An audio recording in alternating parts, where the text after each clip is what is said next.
Sino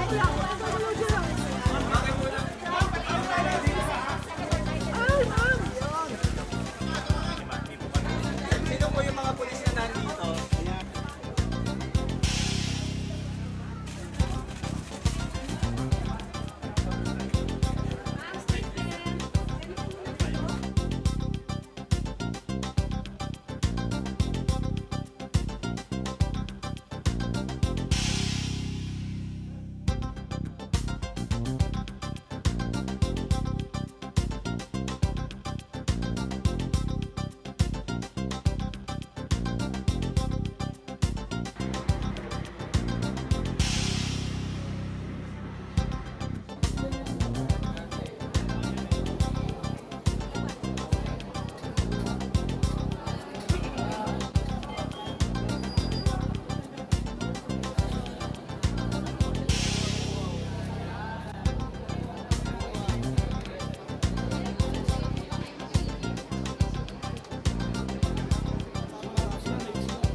Hello and welcome. I'm Maria Ressa. We're continuing our live coverage of the results as they come in. It is a historic day. Yesterday, 61.8 million registered voters had the chance to vote, and it took them 12 hours. We're waiting for the results, but right now the partial unofficial count is in, and we've got the magic 12, as well as many local officials who have many upsets. Among them, let me go through some. Joseph Estrada, our former president, lost his mayoralty in Manila to Isko Moreno. Francis Zamora takes the San Juan mayoralty and defeats Janelle Ejercito, the daughter of Jingoy Estrada and the granddaughter of Joseph Estrada. Here in Pasig, Mayor Bobby Eusebio loses to Vico Soto. Cebu City Mayor Tommy Osmeña, we've been following the story in Rappler. He concedes to his challenger, Vice Mayor Edgar Labella. Abby Binay, we've seen the video, right? She wins over brother Junjun Binay in Makati. Former Vice President Jejomar Binay, he actually wasn't able to vote yesterday immediately because his ballot was rejected. He goes on to vote, but loses to Romulo Kid Peña in a congressional race. Lots more where that's coming from. Let's go to the very first race I mentioned just a short while ago. The proclamation of Isko Moreno from Manila.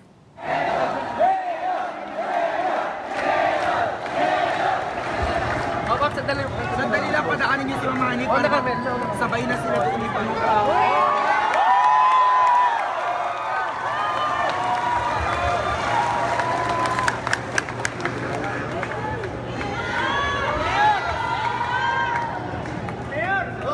Naman! Naman!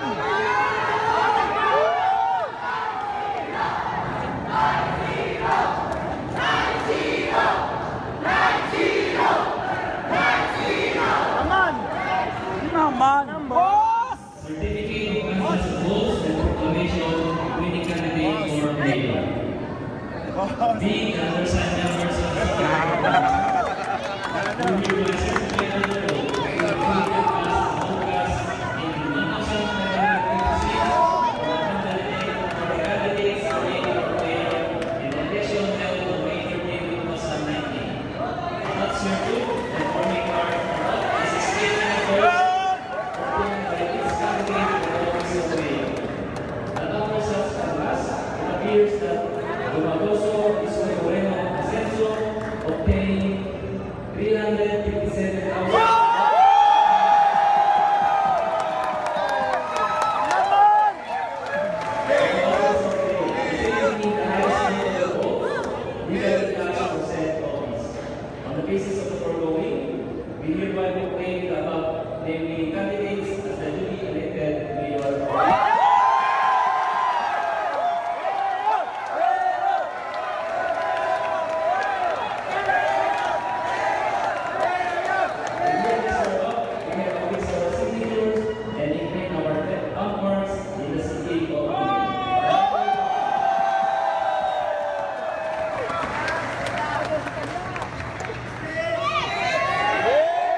So this happened just a short while ago here in Manila. We're going to go to Lian Buan, who's our reporter there. She was there. It was an amazing race to see, largely because of the sometimes larger than life characters there. Going in, before we go to Lian Buan there, we're going to talk. Joining us here in the studio is Jonathan Ong. Jonathan Ong is a communications professor. He's at the University of Massachusetts. He's also one of the authors of an interesting work that looks at how social media has been used in the Philippines, not just for elections, but how it continues to be used for power. Architects of network disinformation, you've seen that on Rappler. Jonathan, welcome to Rappler. Thank you so much for having me. So I'd love to hear what you thought about how social media was used in 2019. So I was really hoping that we've learned the lessons from 2016. So social media campaigning in both its official and underground operations seems to actually be more prevalent and entrenched this time around than in the previous election. So in the past, when we interviewed the actual campaigners and digital strategists, we found out that digital strategists used to be peripheral to the team. It's like a good thing to have as an add-on to their TV advertising, radio advertising, and on-the-ground machinery. So this time around, they're more determining of strategy. And it's not just at the national level, but even at the local level. So including campaigns for mayor, which we just saw on TV right now. And so the creation of news pages dedicated to local cities, infiltrating these pages, seeding memes here, that seems to be new. And I think one thing that we found from our research monitoring social media is that it's harder to spot fake news this time around than in the previous election. So something for us to really think through and develop new interventions around. I'm going to go back to you, but one of the guys who did use social media really well, and Twitter in particular, was Isko Moreno. Lian Buan is on the phone with us right now. She was just at the proclamation of Isko. Lian, tell us, what was it like there? Hi, Maria. Hi, hello? Yes, go ahead. Yes, hi, Maria. It was a really emotional proclamation rally for both Isko Moreno and his running mate, Vice Mayor Honey Lacuna. They were both of them were crying, especially Honey Lacuna. She dedicated her win to her father, former Manila Vice Mayor Danny Lacuna, who's already in a wheelchair. He cannot speak, he cannot really move around.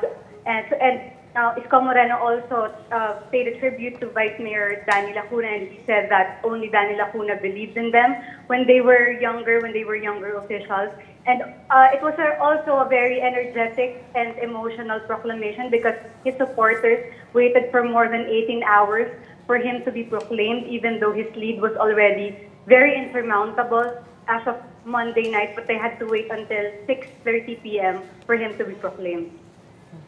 What did he say? Well, he said that it was a reference to how nasty the campaign got for both Isko Moreno and assumingly former President Joseph Estrada. He said that kung ano man yung nasabi ng mga kabilang kampo, kung ano man yung mga damdaming nasaktan, hayaan nyo na dahil mas mahirap ang umabot ng tao, mas madali ang yumuko at magpakumbaba. So that was his message to his supporters, to forget what has been said during the campaign and to have a forward-looking vision for Manila. And he said that kaya siguro tayo binoto dahil na-inspire sila sa atin. So go out there and continue inspiring others. He said that the first tangible program that he will do is the social amelioration program. yung mga pension daw ng mga matatanda, siguradong ibibigay niya. Yung mga allowance ng mga estudyante, siguradong ibibigay niya. Nutrition program for the children, siguradong ibibigay niya. And then he will slowly work towards his other bigger, more long-term goals, like the physical development of the city, addressing corruption, and of course, the war on drugs. Leon, any reaction from former President Joseph Estrada? His camp has been elusive to media kahit noon pang kampanya. They said they would probably hold a press conference in the next days. But he did say that I was able to monitor him. He did say that hindi niya tanggap, hindi siya naniniwalang natalo siya because he apparently lost in his barangay I think it's barangay 541 in Manila. He lost by 100 or less than 100 votes to Isko. But to that also, Isko would just revert back to the narrative of sino bang yung totoong taga-Maynila. Because as we all know, Erap has been criticized for not really rooting from Manila. He was former mayor of San Juan. So yun na lang yung sinabi ni Isko that ang makakaintindi lang sa mga Manileño ay yung kapwa niyo rin Manileño. It's also fascinating because you would assume they would have the same network because the mentor of Isko Moreno is also Joseph Estrada, right? Same. Yes. You mentioned the war on drugs. One of the last things Isko Moreno said before Election Day was that he would do Manila's war on drugs with respect for human rights. How was that taken in Manila? I think it's taken very well at the onset of his victory because everybody's just energetic around Manila. You can just feel. I mean, obviously not everyone voted for Isko, but when you go around, you can just feel that they're very energetic to have a new face and a new person to lead Manila. And whether war on drugs is accepted or tolerated or even projected by Manileños, I guess we would have to see as Isko Moreno conducts leadership in Manila. Thank you so much, Leanne. That's Leanne Buon. She is reporting from Manila. While we're talking about both proclamations and concessions, let's look at a concession, this time from #WokeLolo, which actually trended. Chel Diokno comes from a family human rights lawyer. His Diokno is a name that's revered in the Senate. Here's his concession speech. Alam nyo, there are no losers in this campaign. We all came out winners. I will tell you a story about a campaign that began with a few people and ended up with millions supporting us. I will tell you a story about isang Pinoy na gustong kumandidato hindi dahil sa sarili niya, kundi dahil meron tayong ipinaglalaban. At ito ay tutuloy natin kahit na ano pang mangyari.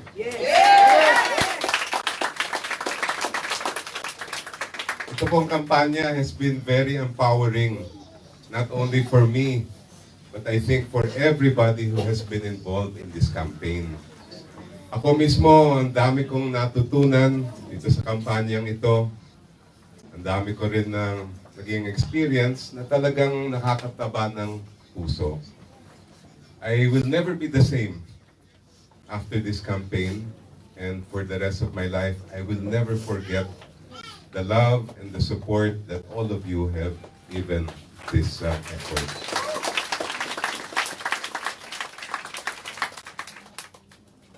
Unlike typical campaigns na ang pinaglalaban lang nila ang kanilang personal na interest, walang nagbabago sa kanila pag natapos ang kampanya.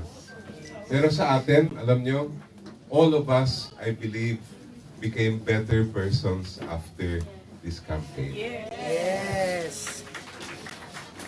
At yun ang talagang kailangan ng ating bayan. I am not at all sad at the outcome of these elections. Sa akin ganun lang yan. It really doesn't matter to me. And I have said this from the beginning. What is important is the light that we have shown in the darkness. Alam niyo, nung nagsimula itong kampanya, dalawa lang ang pinagpasyahan ko sa sarili ko. Sabi ko, unang-una, parati ko magsasalita ng kung ano lang ang makatotohanan. Tungkol sa anumang issue. Tungkol sa death penalty, tungkol sa panghihimasok ng China, etc. etc.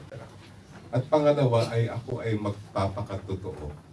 Wala akong gagawin na papalitan sa aking itsura, sa aking ngipin, o kung ano man. Dahil ang gusto ko makita ng taong bayan kung sino talaga ako. And I am so happy that I have been able, with your help, to stick to those two principles. Ngayon, kaya ko sinasabing napaka-empowering nitong kampanya, yung inyong presence lang ngayon ay this is so, grabe yung energy na nararamdaman ko ngayon. Wala akong ganito dati, di ba? When we started this campaign, there was no such thing as this much of enthusiasm from all of you. At alam nyo, yung sinabi natin na empowerment, palagay ko hindi lang naman yung mga volunteers, kundi lahat ng nakausap natin because of what we've been doing and talking about, ay na-empower din. Kasi, ang talagang nasa ilalim naman nitong kampanya ay yung katotohanan. Yun lang naman ang gusto natin mangyari, di ba? And that truth has a power of its own. Napakalakas ng power ng truth. Kaya nga nung una, di ba, sabi ng father ko, truth is the power of the powerless. Binago ko ng konti yun. Sabi ko, truth is the power of the people. At binago ko pa ulit yun. Sabi ko, youth is the power of the people. Yes.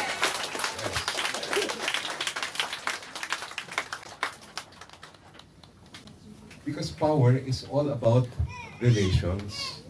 Kung meron oppressed, meron nag-o-oppress. Di ba? Okay.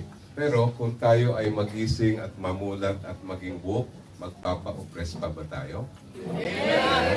Yun. And that is what we have planted. Yan po ang itinanim natin sa ating kampanya. You know, being here with all of you is really so inspiring. Yung nakikita kong mga tweet, wag naman kayo mag-sorry. There's no need to be sorry for anything. We did our best and we did well.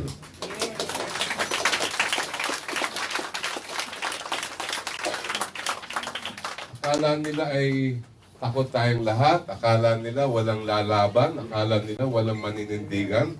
Aba, nakailan million votes tayo? 6 million ang nanindigan dyan.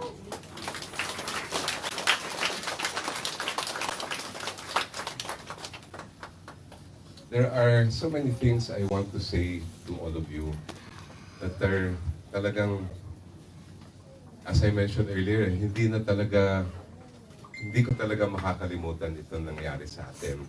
But this is not the end of it. This is only the beginning. Kasi marami pa tayong gagawin, di ba? Yes! Marami tayong gagawin. At ako'y handang-handa na makiisa sa inyo. Hawak-hawak tayong magkamay-kamay, mag-hug-hug. I think we all deserve a hug in this room. Group hug, pwede kaya yun? Okay yan. Kaya magbabasa muna ako ng ilan mga tweet na. Kasi ako'y... So, Chel Diokno reading the tweets, #WokeLolo actually trended on Twitter then. The use of social media. Social media in these elections. One of the things we've noticed is that not only has it moved up in terms of penetration, right? In 2016, it was at roughly 41%, and now it's up at 71%. How did candidates use this in 2019? Yeah, so I think candidates are very ready this time around. In a way, 2016, it was more experimental. Also kind of learning the lessons from the Duterte campaign. So back then, one could say it was even an experimental choice to be using social media. It was using it to compensate for a lack of resources, to go full out on air and also on ground machinery. So social media was that other resource. But now candidates are present across 4 social media platforms, Facebook, Twitter, YouTube, and Instagram. That's one key change. We were very much focused on Facebook in the last elections, but now candidates are more diversified. So having very specific content per platform and also needing to be quite multidimensional. So speaking to very specific interests that would cater towards particular audiences. So kailangan mas creative na yung execution of candidates' content as opposed to in the past it was just trying to create this kind of pro-massa image. Now you need to find different ways to appear relatable and authentic to your followers. One of the things I challenged though is in 2016. So this interesting stat with is in terms of manipulation, right? Cambridge Analytica broke maybe at the mid last year, right? And the country with the most compromised accounts is the United States. But the second most compromised accounts are here in the Philippines. And we saw the president of Cambridge Analytica in the Philippines with the folks who worked with Duterte's campaign. All circumstantial, but the way they used it, I would argue, may not be so much accidental or experimental as much as strategic, right? And it worked, right? How would you? So I guess the architects of network disinformation looked at how the industry moved into it, right? The key parts. This is a study that you headed in 2018, published in 2018. The key elements of that one. Sure. Just to go back to Cambridge Analytica, I think that kind of psychographic profiling, that could be where we're headed to.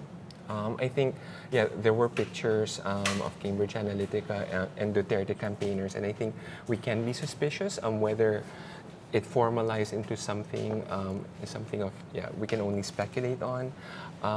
Our study, however, we are much more focused on one hand, what social media and its vulnerabilities for creating echo chambers and filter bubbles, how could that be weaponized and used by political marketers in that industry here?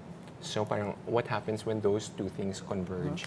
Will it make campaigning less transparent and more vulnerable? And that's what we argue in our report, trying to really map out who these operators are.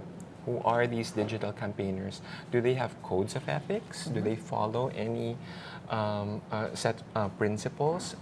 So we were trying to understand, how do they actually work on a project?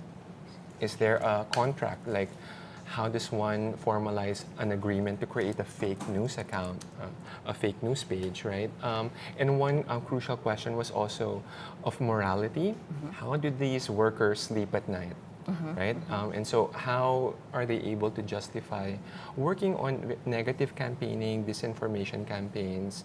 How are they able to justify that to others and ultimately to themselves? And that's what we were trying to map out, and all those vulnerabilities in our local ecosystem. And I think we were saying that we have a lot to worry about, and we need to find ways to try to regulate this, the industry of political marketing, but also on top of this, try to find other ways of new collaborative interventions between government, reporters, and journalists, and academics as well. So I think part of it is because we were so targeted at a different point. We came at it with a much more. It's more malignant in my world, I think, which is information operations, right? Truly targeting, and in terms of our elections in 2013, social media took Cynthia Villar down in terms of the senatorial elections. 2016 showed that President Duterte, the top official in the land, the top post can be won by social media. And now what we saw in July of 2016 is really the pivot. Once they discovered it, it seemed like then it was weaponized. And one of the things I think we talked about early on is this idea of patriotic trolling. Online, state-sponsored hate that is meant to not just break down facts, Absolutely. which would be the burden, the foundation of our democracy, but facts, if you break it down, breaks down trust, breaks down truth, and breaks down trust. Yeah. And that's what we've seen in the last Exactly. 3 years.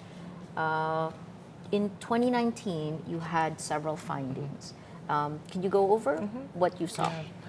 Just to engage with that, so I agree with you that some of these operations are really strategic and very much top-down. So the intent to manipulate, the intent to seed particular narratives and also resurface these narratives, Right. right?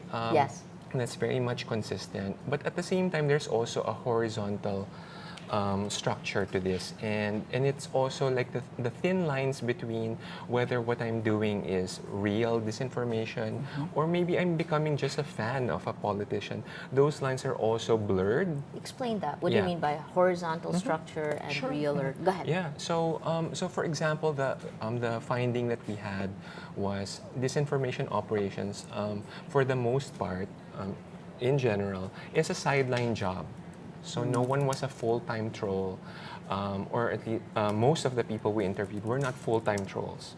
So they had respectable day jobs, and they were doing this on the side, or it could be only for a 3-month project, and then they're going to go back towards consulting for more respectable brands or corporate brands. And so trying to also see those thin lines in which you could really slip into the underground, but also resurface. That was what we were also trying to sketch. And that's why one of the calls in our report was to reinvigorate codes of ethics in the industry. Like, how can we have a real public conversation about this? Can the But that's industry? assuming they want to. They don't. Right. No one is Right. interested in self-regulation. Yes. And that's why for this election, we actually welcome how COMELEC has at least tried to make interventions. So this time around, social media is part of the media that they will be monitoring. So they compelled politicians to report their official social media profiles. And I think that's a step in the right direction, that we're trying to create transparency and accountability. And the fact that we want a fair elections.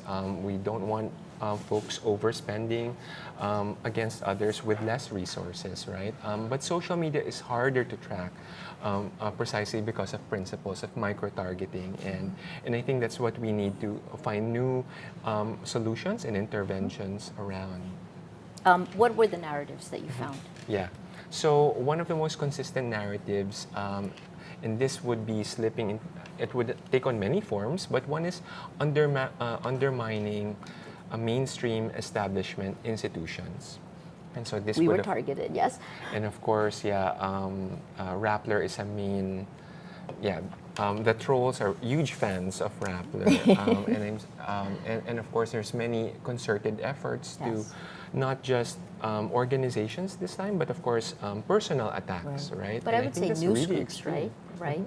I think starting in, we saw the real attacks using word prostitutes, bayaran, bias, because we were trying to track it across. Yeah. So there was a concerted, systematic effort to bring down traditional news groups. Absolutely, yeah. So Almost replace it with kind of like the Alex Jones type of. Absolutely. Yeah, and so what would resurface would be alternative news sites, right, which would have less credibility.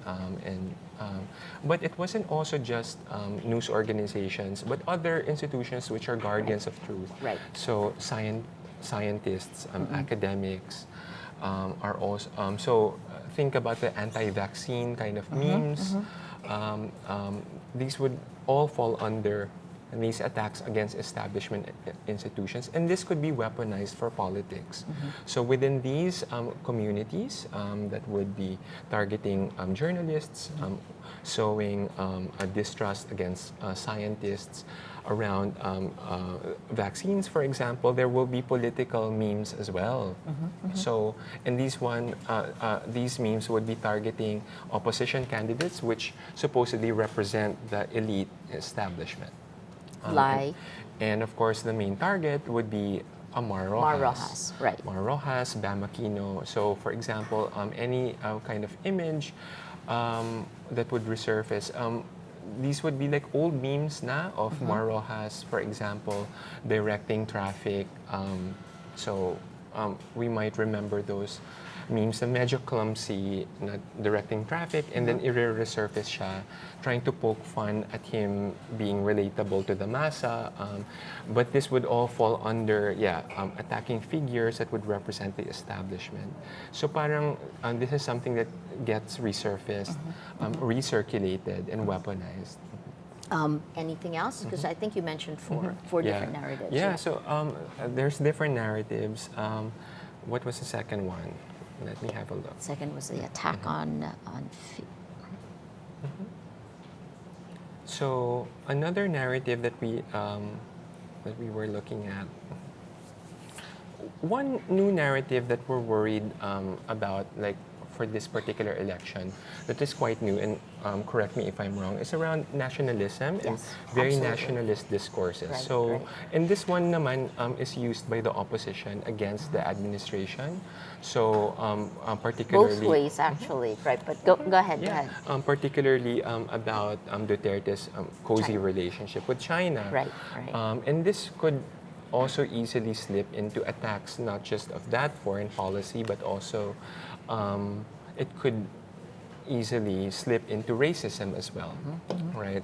Towards mainland Chinese workers, or Chinese people in general. And so this nationalist discourse, one would argue that the Philippines is quite multicultural and are at least in Luzon and Visayas. And so this is quite a new narrative that we found for this particular election that we're quite worried about. And then I think the last one that you said that you had written. Let's have a look.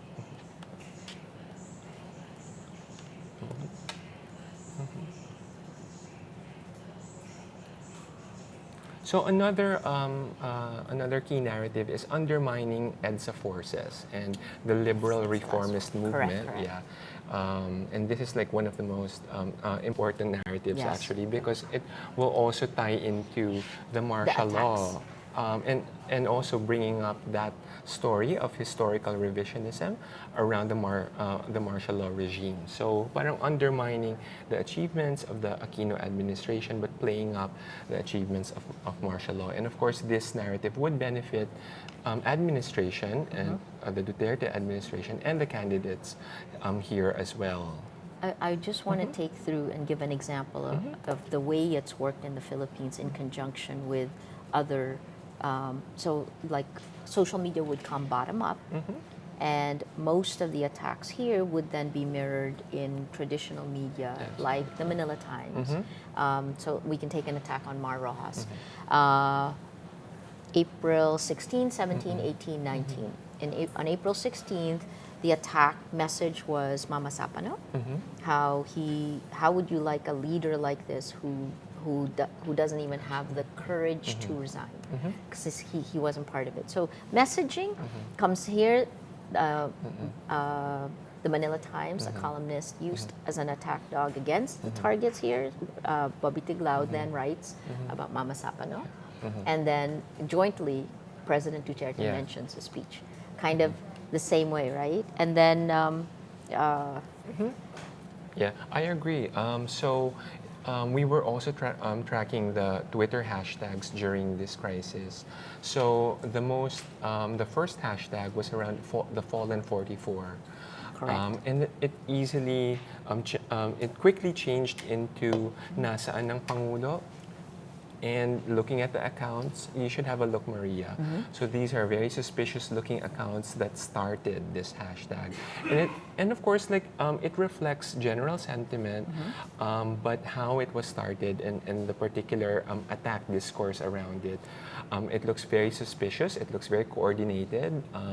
So the concept that academics use here is attention hacking.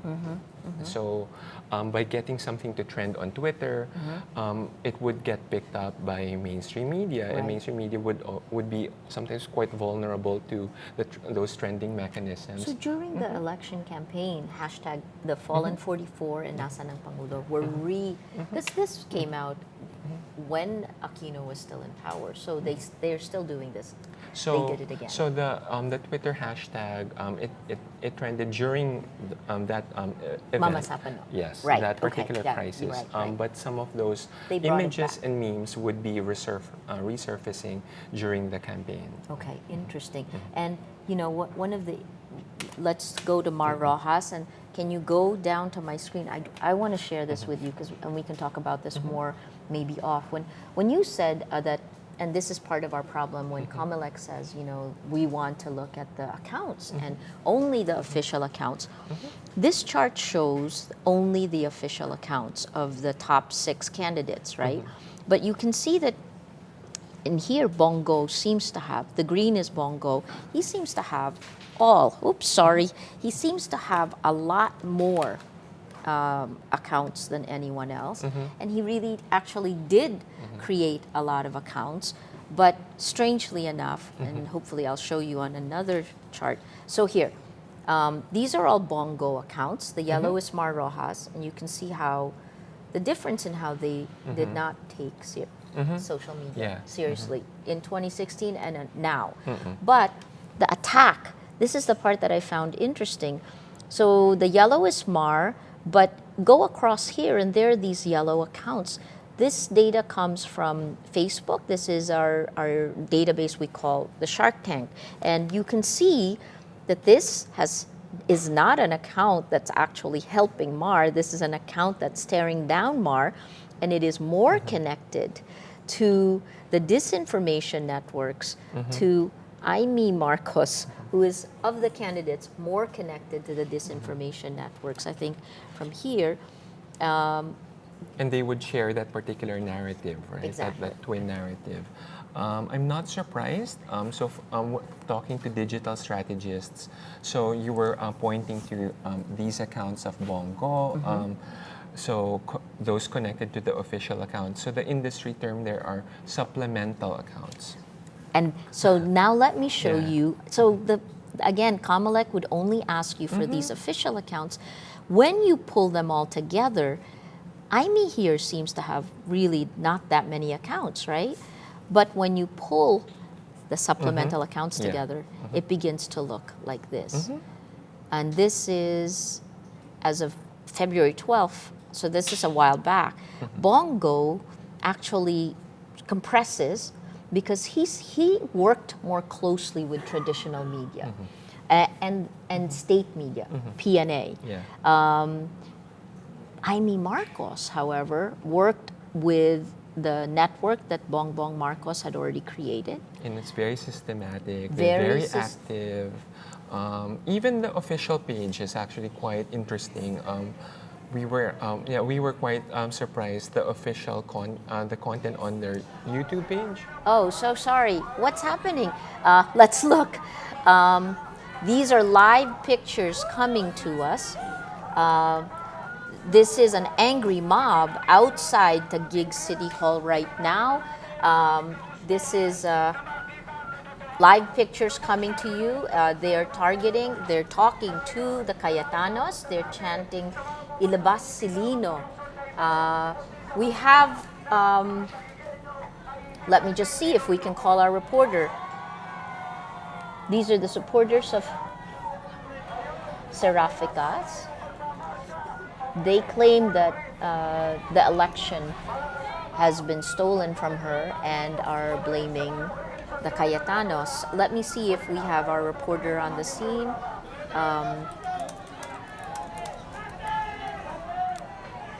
So these are live pictures. You're looking at this. This is in Taguig, outside the Cayetanos. It's a group of people.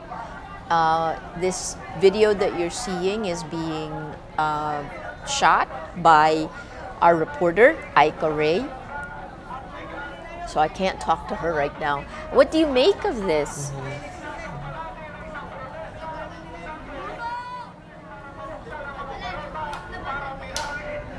I mean, you know, Jonathan, it was interesting that the transparency server wasn't transparent for 7 hours, but to think that cheating could happen at this scale is also, I mean, the surveys seem to have seem to have foreshadowed the results, right? Absolutely. The extent on Twitter, we were monitoring conversations yesterday, and quite a lot of complaints, right? Yes. Across different cities and provinces around difficulties around being able to vote, brownouts, Right.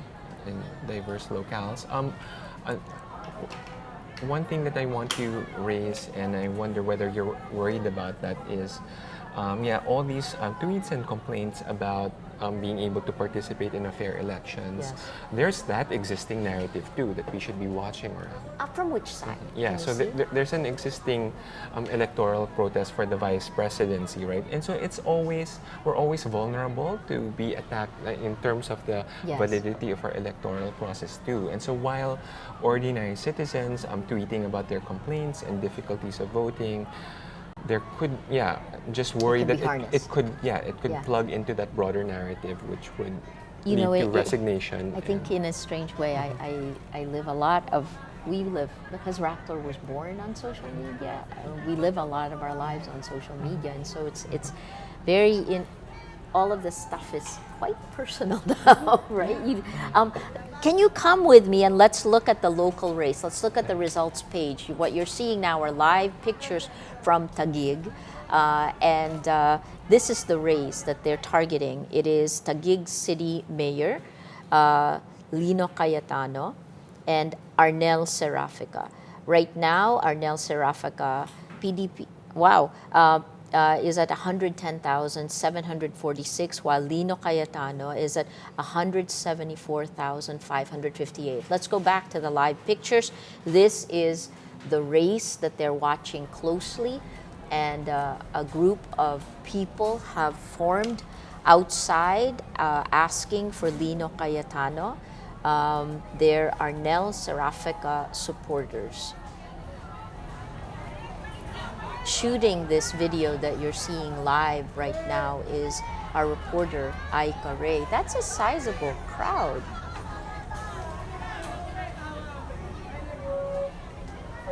Again, though, worth pointing out that Taguig is, this is my voting district, Taguig is, has long been Cayetano country.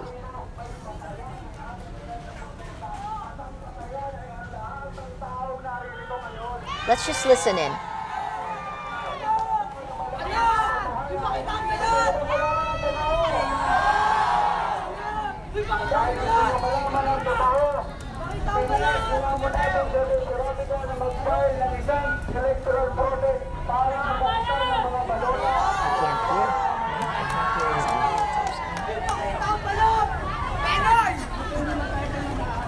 So, you're watching live pictures in Taguig, the race being contested. The supporters of Arnel Serafica from Partido Demokratiko, Pilipino Lakas ng Bayan, the results are showing 110,746 votes for him.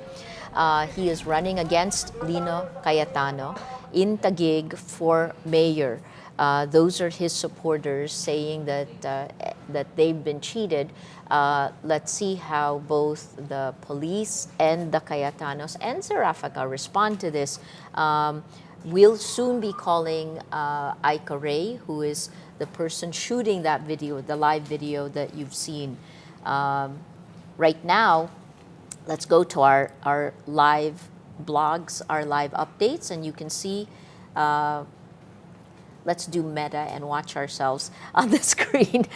Chel, on the highlight right up top, Chel Diokno thanks teary-eyed supporters.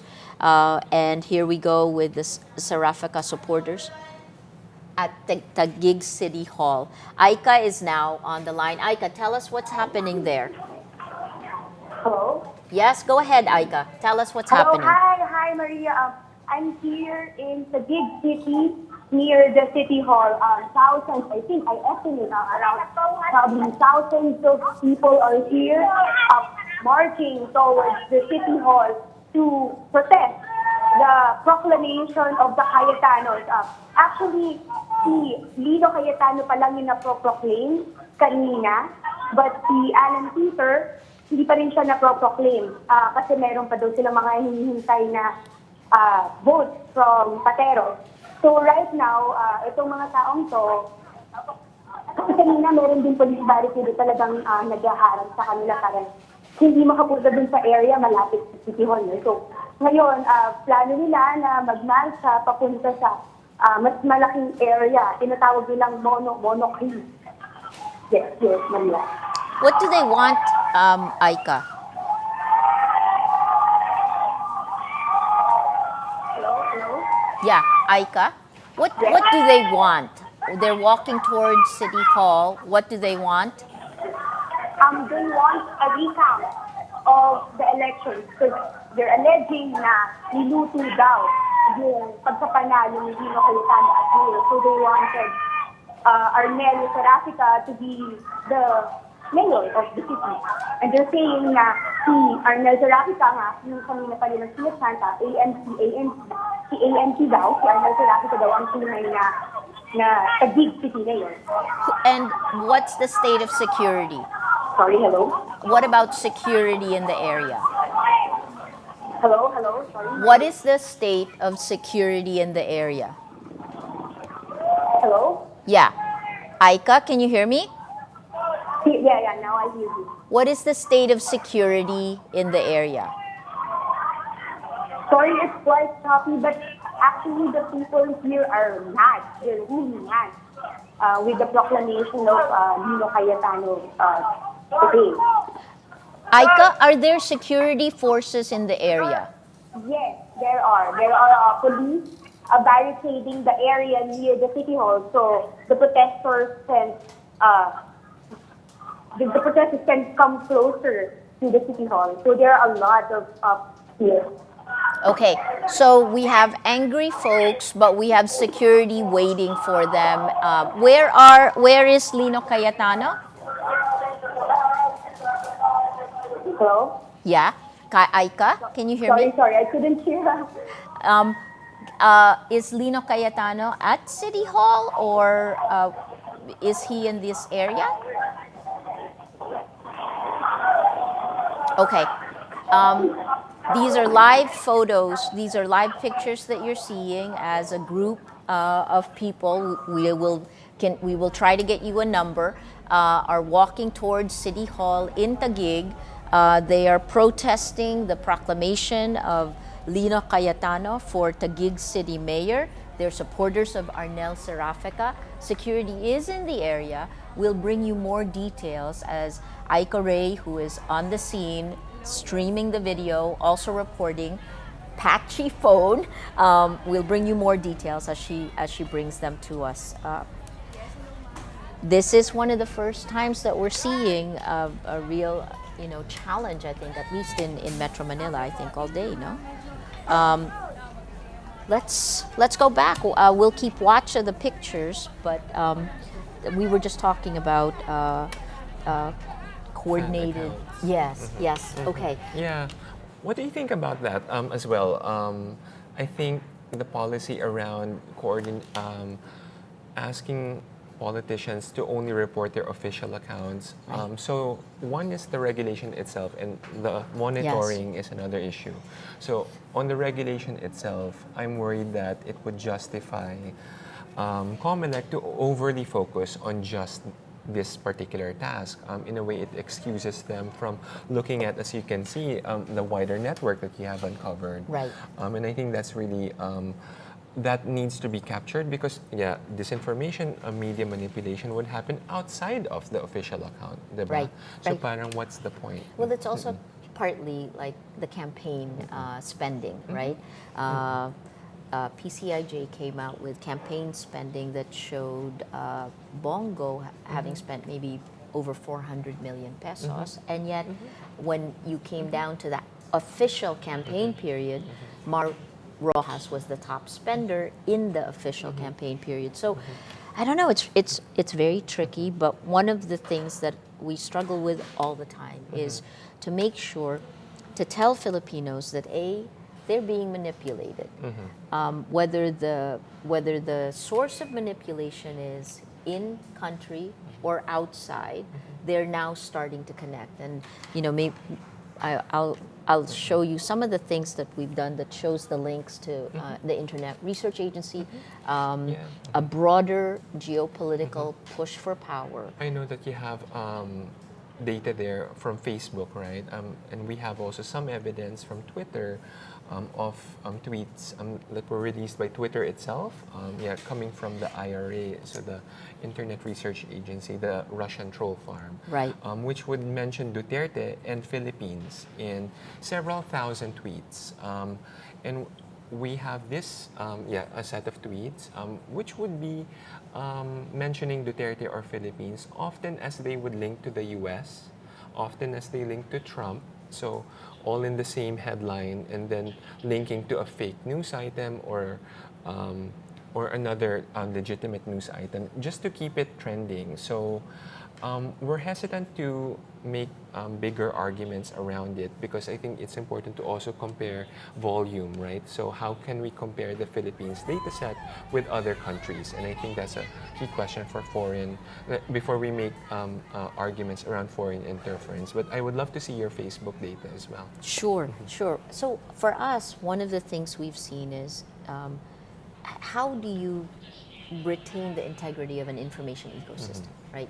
If the idea is that facts are the basis of any kind of public discourse, if you make the facts uncertain, if you make people uncertain, and you talked about this a little bit with the echo chambers, if you make different sets of the same society believe in different facts, how will you have democracy? And in that space, the voice with the loudest megaphone, very Putin-esque, right? Very, that voice wins. And that's what we've seen starting to happen in many different parts because of the information operations. But you were coming at it in terms of the people who were involved in it. I think what I was concerned about was the impact on the democracy. What have you seen in the data sets that you have? We can exchange. Yeah, absolutely. Absolutely agree. Further erosion of truth and facts. So not just the social media architecture in itself, right, which would allow people to gravitate towards smaller communities, but the specific forms of public communication that it allows, Right. The fact that it politicians are able to do micro-targeting through advertising, but also perhaps hiring influencers. That's one way in which they can speak to smaller groups. And parang it's human nature to have confirmation bias. You would gravitate towards content that you would tend to agree with and not disrupt your day, not challenge you. So that's one thing that we need to be concerned about. The level of vitriol and extreme speech is something. So parang when you have a president like Duterte, it emboldens people to speak that same language. So incivilities are unleashed, toxicity is normalized. So parang that line gets gets extended. Right. What sociologists call the Overton window Yep. gets extended and extended. So parang extreme becomes normal. Another key issue is the algorithm itself. So I think you've met Zeynep Tufekci, a Yes. scholar I so admire. So one of her quotable quotes is, on YouTube, you can never be more extreme. Yes, Right? yes. Like if you look at one video, it will take you down a rabbit hole Correct. of extremism. And so that's something that we need to be concerned with, those particular features of the newsfeed or the algorithm that could lead you towards more and more extreme speech. What's interesting to me is what's happening on social media mirrors and strengthens what's happening in the real world, right? Toxicity is normalized. This is what you were saying, and that kind of violence on social media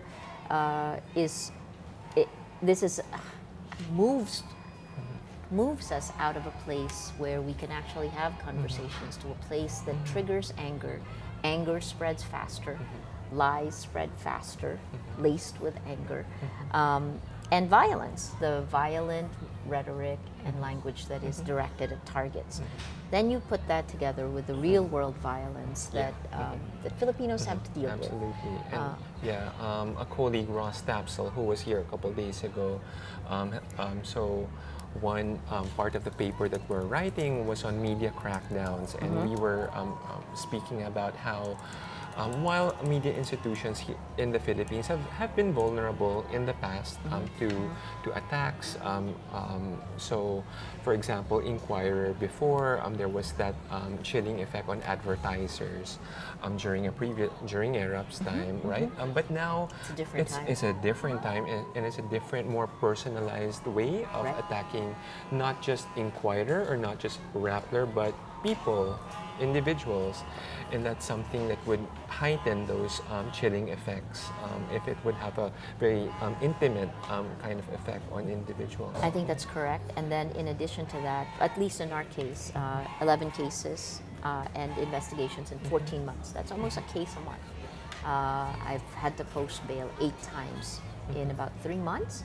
That just means it takes resources away from the things that we're doing. So making you feel vulnerable. I can show you a picture of Pia later on, making us feel vulnerable. It's a part of the intimidation tactics, it's harassment. And we've seen these coming, not just against journalists, against activists, against opposition, perceived opposition as well. Have you seen any effective ways of dealing with this? So what we've been trying to argue the most in our report is to increase transparency and accountability. So those are the key principles that we're trying to advance. Another approach was on content moderation, and also like perhaps an opportunity here to discuss that with you. Sure. Yeah, we have that tradition of free speech in our country, and I think we're really hesitant to get into those judgments of what should be taken down, what should be left on the system. Is this free speech, or is it just a joke? Is this an innocent meme, right? And those are very difficult questions of content moderation, and also interesting to think that this through, because the Philippines is one of the capitals of content moderation. A lot of workers are making those judgments, right? And are exposed to these toxic images, and that's their job to be looking at gory content on Facebook, on YouTube, and taking it down. And so those are very complicated questions that we don't really have globally. There's no clear solutions there. But one thing that could that this process should have is some more transparency, and it shouldn't just be the platform making this decision. I wouldn't also trust the government to be making such decisions, and there are some examples in Southeast Asia where that is the approach. Singapore? Yeah, Which just exactly. passed their fake news law. But I would want journalists, academics, civil society to be part of that decision-making process around content moderation. What should be acceptable on the platform? I think it's the basic foundation that they've used, right? Because the tech platforms took an atomization approach, which means, they made a list. So looking at terrorist content, right? They made the content moderators memorize all the terrorist organizations, or they made an arbitrary rule, no nudity. So when the Napalm Girl, the iconic picture of this, when that was taken down by a Filipino content moderator here in Manila, without a guy who didn't have a context for what was for its cultural significance. Let's listen in to City Hall, near Taguig City Hall. The people here, they are around, easily around 1,000 maybe, protesting against the proclamation of Mayor Lino Cayetano today. So they're really chanting. The people here are part of the Serafica supporters, so they are protesting against the proclamation of Mayor Lino Cayetano today, as well as because former DFA Secretary Alan Peter Cayetano is also set to be proclaimed to be Taguig Patero's congressman. So now we're headed towards the Serafica's house. So the people right now are marching towards there. Earlier, if you were not able to catch the live, there are police men barricading the streets leading towards Taguig City Hall. So that's what we have right now. Earlier, I heard there are some reports that the Seraficas were actually allowed to go to the City Hall to talk about because the supporters really wanted a recount of the votes, no? So that's what we have right now. Keep tuning in, and we'll just continue with this live coverage here in Taguig City. You're watching live pictures coming in from Aika Ray. This is a group of people who have congregated in Taguig. They are supporters of Arnel Serafica, one of the candidates for mayor of Taguig. He is running against Lino Cayetano. Lino Cayetano has just been proclaimed, and Aika Ray has been walking with this group. Some of the men have been angry on screen. There is security in the area. We'll keep you updated with what's going on. We'll keep coming back. The pictures will keep rolling. We're going to finish our conversation, Jonathan. Solutions, content moderation. So what I saw is that we need to look at the concept of what content moderation is. Can you truly atomize a piece of paper? And then, that's how the tech folks looked at content moderation. It's very hard to say, every time you see someone naked, you'll take them down. So there were two examples that we've seen.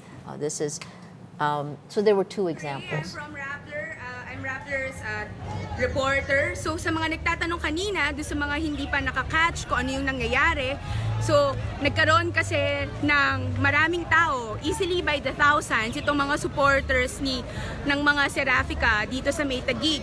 So nandito kami malapit sa May Taguig City Hall, at kasalukuyang nakabarricade itong mga roads na malapit sa May City Hall, so hindi makapasok dun yung mga tao.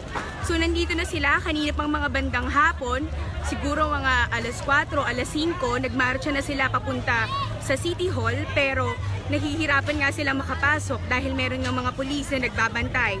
So merong mga reports na nagsabi na ang tumatakbo kasi dito sa pagka-mayor ay si Lino Cayetano, na siyang ipinroklamang panalo kanina, at ang kanyang kalaban ay si Arnel Serafica. So ngayon, itong mga supporters sumisigaw kanina na paulit-ulit AMC. Ibig sabihin noon ay Arnel M. Serafica. So ang kalaban ng mga Serafica ay ang mga Cayetano, at sinasabi nila na pwede bang mag-recount daw ng votes. So ngayon, meron nagsabi na nakapasok na daw sila sa loob ng City Hall ang mga Serafica. Kaya ngayon ay papunta naman daw kami, at least itong mga tao, at ako'y sasama ngayon sa bahay ng mga Serafica para doon mag-antay kung ano na bang mangyayari. So yun lamang sa mga patuloy na mag-tune in dito sa amin sa Rappler. Mag-antay na lamang po kayo kung ano pong mangyayari maya-maya. You're watching live pictures from Taguig City, where our reporter Aika Ray is walking with the supporters of Arnel Serafica. They have you're seeing security walking with them. There are some supporters, according to Aika, who have already gotten inside City Hall. They are demanding a recount shortly after the proclamation of Lino Cayetano for Taguig Mayor. Arnel Serafica, let's look at the latest results. He has lost, according to this count, if you look at ph.rappler.com, he's about 60,000 votes lower than Lino Cayetano. The live pictures you're seeing show his supporters, the supporters of Arnel Serafica, demanding a recount. Let's go back to our conversation with Jonathan. We're going to continue giving you live updates as Aika moves towards City Hall. So content moderation, I think, is a whole concept that needs to that we need to look at, not just tech people. Yeah, and not just Facebook, right? There's a lot of focus on Facebook as the source of disinformation and fake news, and still a lot more people are on Facebook compared to other platforms. Yes. But YouTube has become this cesspool of conspiracy theory and Zainab would right? say yes, yes, yes. And so I think that's really concerning that a lot of historical revisionist videos around martial law are on Yes. YouTube. There's also a lot of alternative news sites that pretend to be just using content from legitimate news organizations, but with clickbaity headlines, with clearly commercial objectives and intention, and that's hugely profitable for these folks. But how come our focus is just on Facebook, but not also on YouTube and the Google AdSense model, which one would argue has made fake news really, really profitable? And you guys were behind all the reportage around Twinmark, right? And how this organization that maintained this multiple websites and also Facebook pages made fake news production like really financially rewarding. And I think that needs to be discussed too. But I think that our work comes together precisely in that, because it's not just the political messaging or the purpose of it. It is actually that they make money both ways, right? So some of the things we started looking at is how can we look at identifiers, because it's a whole information ecosystem. So when you're saying you're looking at all, Facebook, Twitter, YouTube, Instagram, right? Google AdSense becomes another one. If we can connect that to a website, so the URLs of YouTube, what we find is that they tend to place content. The repository of the content is a website or YouTube, and then is spread virally through social media platforms like YouTube, like Facebook and Twitter. Exactly, yeah. And the Twinmark story, I think, was showing how they became really greedy, buying multiple Facebook pages. Renting is the other thing. They would rent, and Filipino Facebook page owners would allow them to rent for periods of time. So when they could repost. so they could repost. But then when the takedown happened, the folks who were renting to Twinmark at that time also lost their assets. They looked at these as assets. Fascinating stuff. Yeah. So what can be done? Yeah. So another approach will be media literacy, right?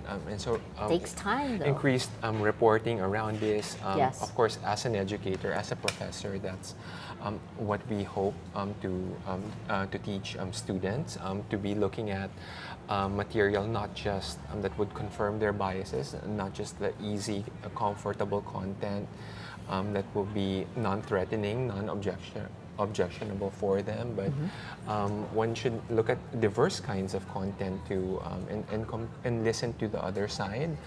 That's still something that we encourage students to do, as hard as that may sound. Especially if you're being manipulated not to, right? I just worry because it's playing to the worst of human nature, and it plays thinking fast, thinking slow. Daniel Kahneman's book, it's the thinking fast part, and it's so hard to get people to stop. And there's no easy solution there. That whole debate of like if we overly focus and give attention to trolls, to these disinformation innovations, perhaps other people will just copy these kinds of techniques. So the kind of copycat trolling that like might the bot just, wars, right? As the platforms found a way to go after a bot, then they built new bots, newer bots, They would an just arms race. innovate. An arms race. I like that metaphor. So that kind of lurid curiosity, it could actually just embolden other folks to get in on this thing. But as a professor, like to me, more understanding is always good. We kind of need to know where these people come from, understand their roots, their motivations, and build ways of attacking and through deeper understanding of where people come from, where these narratives are rooted in. Right. And perhaps by recognizing these narratives, which are not just on social media, right? But these are cultural. These would be about long hidden injuries of class, for example. So these need to be recognized and understood and engaged with. But I would agree with you, Maria, that media literacy is is kind of like a long game approach. But mas kailangan natin ngayon would be real interventions, and that would be regulation. So we're hoping, But you know, Jonathan, for me, I'm scared about regulation, especially in a country where the state is involved in it. And we do have evidence to show you that.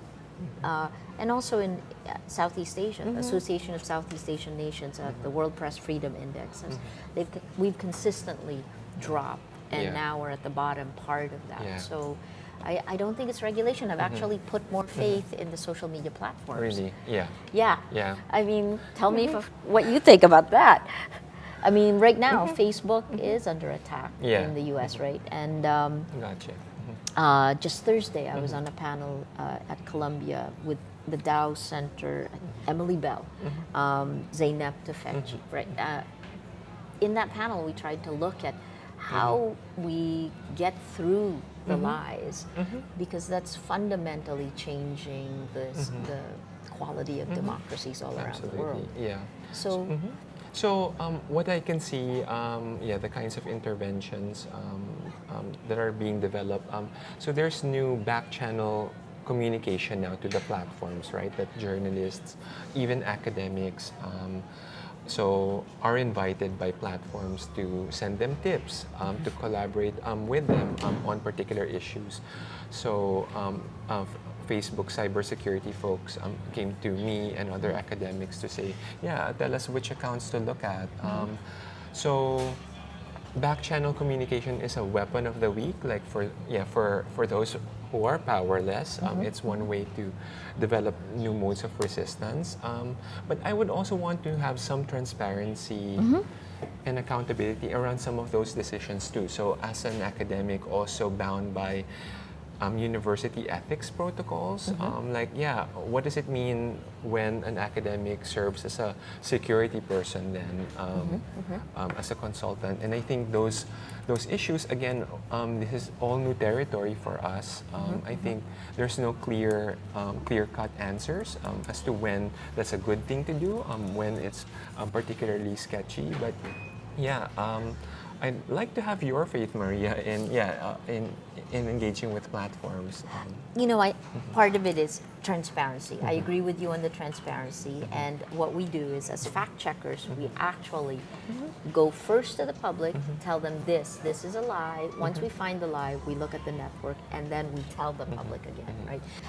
Hold on. We have Paterno Esmaquel on the line. He's got partial official results. While we listen to him, you are looking at live pictures of the supporters of Arnel Serafica. He is the candidate for mayor in Taguig City. He's lost. The proclamation of of Lino Cayetano for mayor just happened a short while ago, and Serafica supporters are marching or trying to go to City Hall demanding a recount. Paterno, you're on the line. Tell us, what are the partial official results? What's going on there? Hi, Maria. We're still in the Philippine International Convention Center, where the Commission on Elections is canvassing votes for senators and party list groups. As of 9:20 p.m., the COMELEC has canvassed 34 certificates of canvass, Maria.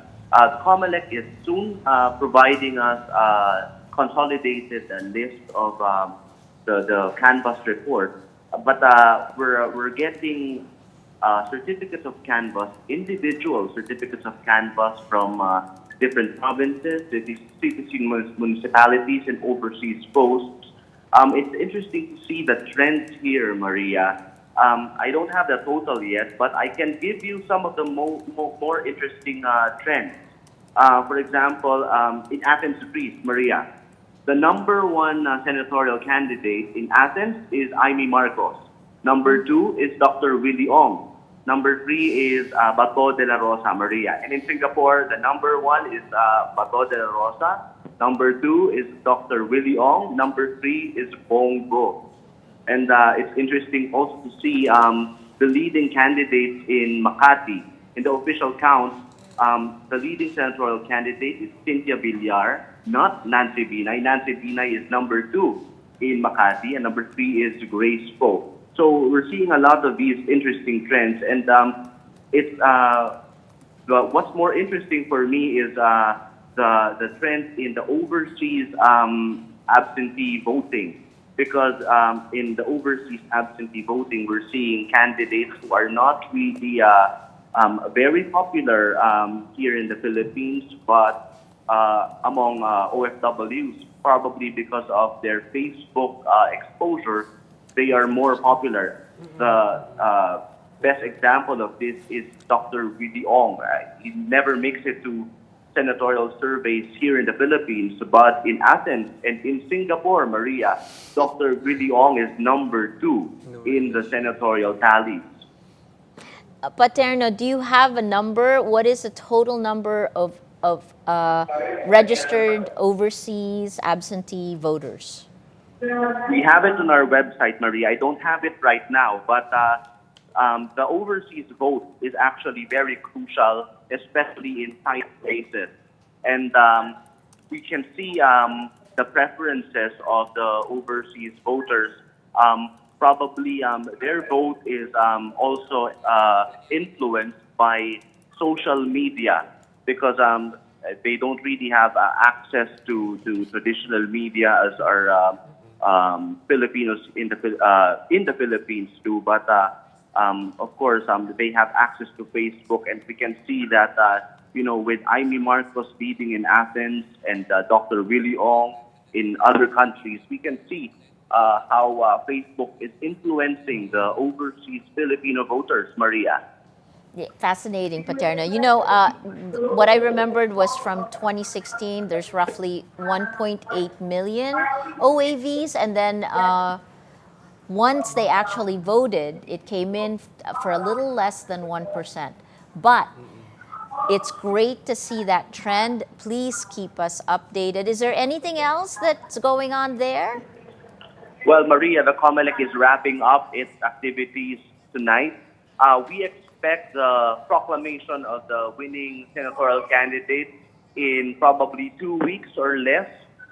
We're hoping if they wrap up the canvassing soon, but it all depends on the arrival of the certificates of canvass here in PICC, Maria. Okay. Thanks so much. Paterno Esmaquel, thank you for telling us what's going on. Role of social media. Willie Ong, no relation. Yes. But pretty much, an interesting story, of course. A social media influencer running for the Senate, right? Is he ranked like 18th overall? Not such a bad finish for somebody without machinery. Right. But in terms of actual number of followers, he has 9 million followers on Facebook, and we could, assume obviously overseas folks who are very much social media dependent for their news about the country would be looking to him. He posts a lot of content about health tips, parang health tips aimed at the masa, na parang how to spot an ailment, and I think that's quite valuable information for this particular sector. It's just interesting to also see how both voter turnout with the Duterte administration. I mean, you can actually make the argument that Duterte made democracy more inclusive because of the way he engaged, not just on social media, but in the real world. Sana it stopped there, no? It made it more inclusive. What do you make of the influencers like Mocha Uson, who became a government official and now is running for a party list? Yeah, another case, and in this case, also lost the party list race. And so, one around efficiency and another normative argument. So, obviously, social media for campaigning, it's not the magic bullet. It's not the magic solution. You would need concerted air and ground machinery. And social media, we classify that in political marketing under air, part of branding, which would include TV, radio, and print still. And you would still need the on-ground machinery, talking to the grassroots and getting them actually to vote, right? And so you would still need a combination of both in order to win. Yeah. The normative argument of what do I think of her and ethics, right? You can say that. Yeah. Yeah, sure. Yeah, of course. I don't think she really thinks or looks at ethics, but please go ahead. Not well. I think there is that aspect, that justification. So in our Right. report, we talk about moral justifications. How do these folks sleep at night? And I think that story, I think it's good to use it as a story of we're being inclusive. We're just giving voice to what people are actually feeling. We're going to say what you're thinking, right? So parang there's that justification around it. But of course, in terms of how they're actually doing it, what they're doing it for, the quality of discourse. That's actually really interesting, especially when she was a government official at a point in time. And that was part of what the Senate hearing had focused on, right? What is the behavior of a government official? Should you be repeating things that haven't been tested, that aren't facts, that are lies? Absolutely. Lots of challenges. And what I worry about is that when you say normalize, but when they become new normals, this is what we get used to, and it moves further down. Absolutely. Yeah. And I think, that whole attention, both Senate hearings, but also reporting around these high-profile influencers, bloggers, I think it's good that now we're aware that these kinds of disinformation would come from them, and this extreme speech, we should be calling them out. But as one thing that I'm worried about is now disinformation seems to try to appear more and more organic, and so not the mega influencers like Mocha, parang who have millions of followers. Now you can be an influencer, what we in the industry would say micro or nano influencer. So 20,000 followers and below, that's already considered a nano influencer. Ginagamit na rin sila for political campaigns. And so that's harder to spot now. And again, do we have those resources to actually monitor this level of micro-targeting, this level of campaigning? But that's also why I think it has to go back to the platforms. They should be held accountable. That kind of growth that allows this, the model that allows this, right? I mean, that's certainly what other countries are starting to question. There's a 9-country fact-finding mission in Ottawa at the end of, I'm going to say May, right? With Great Britain there as well. Their investigation has been the most interesting. Let's just keep track of the video. You are watching video from Aika Ray, our reporter. She is walking with supporters of Arnel Serafica in Taguig City. They are unhappy with the proclamation of Lino Cayetano for mayor of Taguig, and they're demanding a recount. We're going to keep you updated with this. Jonathan, your last thoughts. Yeah, so I'm seeing a lot of tweets. People feel disappointed, disillusioned, disengaged, right? As an academic, I will always invite students to still remain engaged, still remain hopeful. I don't think we have a choice. Yeah, absolutely. And not to be apathetic, to still engage in the process, hold people accountable, call things out. And that's important to, and also not just young people, so parang particularly on fake news, right? Fake news pala is actually older people. Older folks, 7 times more would be more likely, prone. To be spreading disinformation and fake news. So the media literacy should also be targeting them. Yes. Yeah. Yes. The one thing you mentioned early on was the anti-vax, right? It is interesting to note that in the U.S., in the States, where there are measles outbreaks, are the same places where disinformation, some connected to the Internet Research Agency, Russian disinformation, those were the targets, and then several months later they have measles outbreaks. So it's not just political, and of course here in the And Philippines. here as right? well, yeah. Yes. And so parang internationally networked then, these disinformation networks. That would be the fun study, Yeah. right? Because I think you have platforms now, social media platforms are global in nature. You've never had a situation where WhatsApp and Facebook alone connects 2.7 billion Absolutely. different accounts. So it'll be interesting. I mean, looking forward to more of your work, Jonathan. Thank you so much, Maria. Thanks for having me. Thanks for coming. Jonathan Ong, he's with the University of Massachusetts. He's one of the authors of The Architects of Network Disinformation. We'll see more of your work in the future. What you're watching now live are the pictures from Taguig of folks headed to City Hall. We're going to take a short break. We're going to play you Chel Diokno's his message to his supporters after he conceded, and then we'll be back after that. I'm Maria Ressa. Thanks for joining us. A hug in this room. Group hug, pwede kaya yan. Okay yan, okay yan. Kaya magbabasa muna ako ng ilan mga tweet kasi ako yung natawa.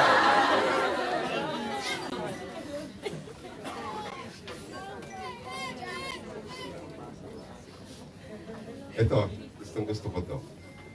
Hi, magandang araw po. I'm 16 years old po. Bata pa po, pero napapansin ko po kasi walang gaano bumoto sa inyo. Okay lang. Pero kayo po, yung kailangan namin para ma-improve itong ating bansa. We're praying na sana maraming tao yung bumoto sa inyo kasi marami na po kayong nagawa and maganda po yung pakay ninyo for our country. If di man kayo pala rin sa botohan ngayon, please, I'm begging, tumakbo po kayo ulit. Wala sinabi, ha? Sasabihin ko po sa mga mas nakakatanda sa akin na kayo po yung iboto. Sorry po ha, ako po nagsusorry kung bakit ganito po nangyari sa botohan. Pero karamihan po sa kabataan ngayon is kayo po yung gusto. Hintayin niyo po kaming lumaki dahil karamihan po sa amin is hindi pa pwedeng bumoto. Mga 16. Don't lose hope.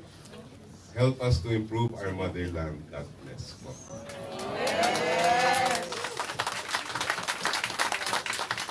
Meron pa.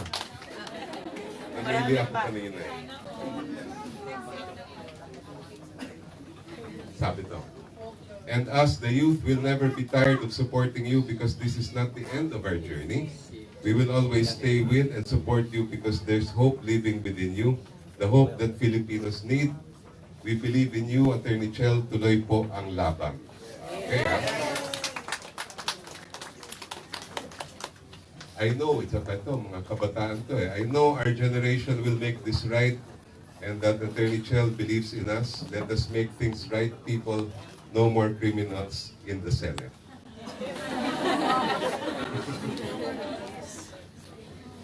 Sir, you don't know how much I admire you. Thank you for putting up a good fight. Promise us you will never give up because all the people who believe in you will never get tired of saying that your country needs you. Yes! At ito yung pinakagusto ko. Sabi niya, yung 5-year-old kong anak, ikaw lang lagi ang bukang bibig. She knows you and she believes in you like we do. She made sure na number 25 yung may shade ko sa balota. Ito ang pinakabatang campaign manager ko. Salamat, sana di ka magsawa. So really, this is a time for us to celebrate. Kailan mag-celebrate tayo ngayon? Wala nang iyak-iyakan. Ano yan? Dahil bukas na bukas, magsisimula tayo ulit. Bukas na bukas, kailangan meron pa tayong ibang ma-woke. Isipin natin kung everyday may ma-woke tayong isa. At the end of 1 year, dahil na yung ma-woke natin. At the end of 2 years, doble pa. At the end of 3 years ay takbo, wala nang makakaano sa atin, pigil sa ating ginagawa. I will promise you that I will never give up.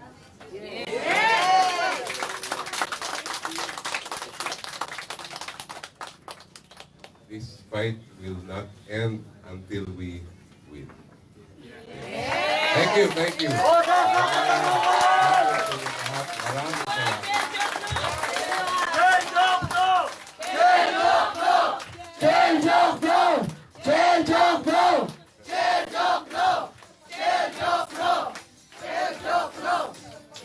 Thank you so much po, Attorney.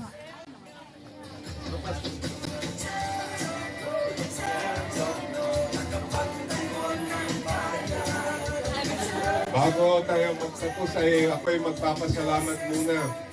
Hindi ko nababanggitin yung mga pangalan at baka mailagay pa sa matrix yung mga tumulong sa akin. Kaya salamat na lang generic ha sa lahat ng, siyempre unang-una sa pamilya ko, sa mga anak ko. Sila pwede kong banggitin ng pangalan, Pepe, Laya, Abe, Ines, Julio, and Ian. Sa aking kapatid, si Mench at si Maris, at sa mga ibang pang kapatid, si Cookie din. Sa lahat ng mga nasa campaign team ko, again, hindi ko nababanggitin kung sino, pero kilala niyo kung sino kayo. Palakpakan natin, grabe yung campaign team. Everybody gave.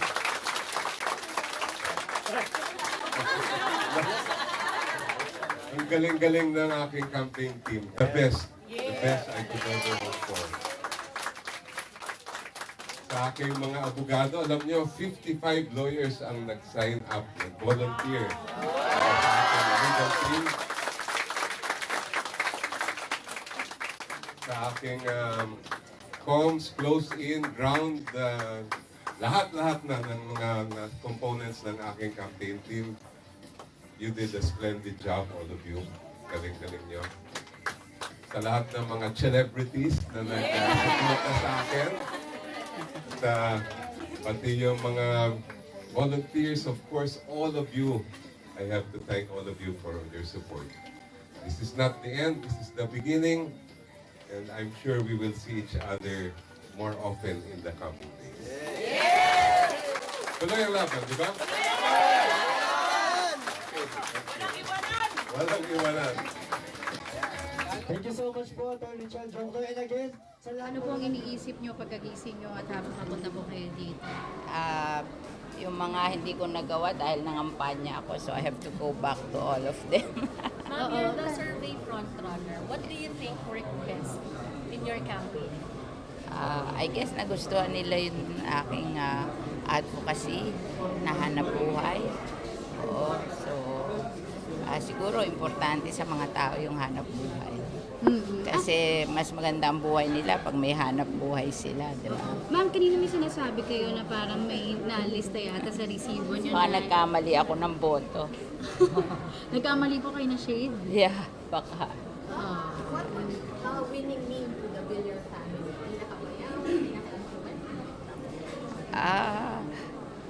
Di ba maganda rin na gusto ka ng tao? Oh, hindi naman yung yaman mo or influential ka, but gusto ka ng tao. That is very important. More or less, by going around the Philippines, you know yung problema nila. And so, pagbalik mo sa Senado, kung makakabalik ka, yun ang gagawin mo na tulungan sila doon sa mga problema nila. Ano po yung ipupush nyo na project since yung rice tariff po? I will make sure na it is properly implemented. Kasi alam mo, hindi naman lang kami dapat gagawa ng legislation. Meron kaming tawag doon, oversight function na to make sure that yung legislation na pinasa namin na implement properly. Kasi minsan along the way, hindi na i-implement properly.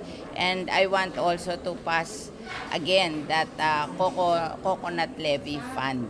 Kasi for the disposition of the Coco Levy Trust Fund and for the development of the coconut industry. Kasi 45% of our farmers are coconut farmers and 45% of our farmers are rice farmers. Between the two of them, they are 90% of all the farmers in the Philippines. So kung matulungan natin yung 90%, then we almost have helped them all, di ba? Majority sila eh. And it's almost 90%. That's almost everyone. Ma'am, how do you say to criticisms or reactions na yung pagiging survey frontrunner? It's because you're rich, you have the resources. If you look at the campaign, ako nga pinaka-low profile ang campaign. I made sure na low profile ang campaign ko kasi nahihiya ako na mag-high profile. If you compare the campaign of others to my campaign, I'm the most low profile campaign. I have the most low profile campaign. So deliberate effort talaga yung nagawin niyo? Hindi naman, talaga naman simple ako eh. 'Di ba? I'm proud to say na ako is isang simpleng tao and I live simply. So miski kampanya ko simple. Kasi ganun ako talaga eh. Ma'am, how would you like to respond po din sa issue of political dynasty considering Camille Villar is also running for Talaga namang ako, ang asawa ko, talagang congressman ng Las Piñas, ako congressman ng Las Piñas, si Mark congressman ng Las Piñas. It has been a family tradition to be congressman of Las Piñas sa aming pamilya. Parang iyon ang aming ties sa local. Kasi I'm a national person but I have ties sa local. I don't want to remove my ties sa local politics kasi minsan doon mo nakikita talaga ang buhay ng mga tao when you're in local politics, and that will serve as a guide how you do your national politics. So you see nothing wrong with that po? No. We have done our best in our position. It has been a tradition. So ngayon, kung lalo na kami, Metro Manila kami, pwede naman kaming ayawan ng tao. Siguro nagugustuhan nila kami kasi maganda rin ang trabaho namin. Why do you think you're number one in the polls at least the last one? Baka nagustuhan nila yung hanap buhay.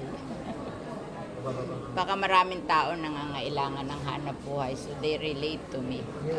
Ma'am, ilan pong probinsya na puntahan ninyo out of all the provinces? Parang lahat. During my last 2 days, nagpunta pa nga ako sa ano ba yon? Yung island sa Surigao, Dinagat. So, ma'am, I have been to Siargao, I have been to Dinagat. Yun ang mga mahirap puntahan. I've been to Masbate and I have been to Catanduanes. Ma'am, Batanes sa north? Napakalayo. I remember I went there.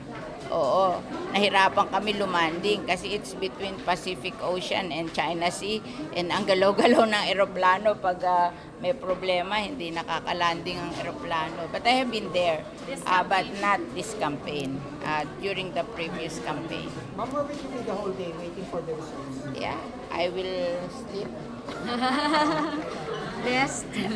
I will sleep. At home lang, ma'am. Oo, at home lang. How will you assess the election now? At dito naman sa Las Piñas, tahimik ang eleksyon eh. Wala namang kaming problema dito.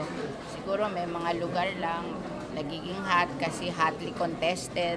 But you cannot blame them. Nawawala siguro sa mood ang mga tao. So, let's hope that it will be a clean and peaceful election. Okay. Thank you. Yung ano po yung ating, anong vision nyo with the new set of legislators? Vision nyo? Yung promise? Yun nga sabi ko, I will, of course, hindi naman, yung sa akin part na Senate Committee on Agriculture and Food, oversight ng Rice Competitiveness Enhancement Fund, and the passing of the Coconut Bill. Iyon ang aking gagawin. Of course, I have to study also yung mga sa ibang legislators kasi boboto ako dun eh. So I have to know them, what are their pros and cons ng kanilang mga legislation na ipapasa para makaboto ako ng maganda. Ma'am, mapupuno ng Duterte allies most likely yung Senate. Is it a bad thing?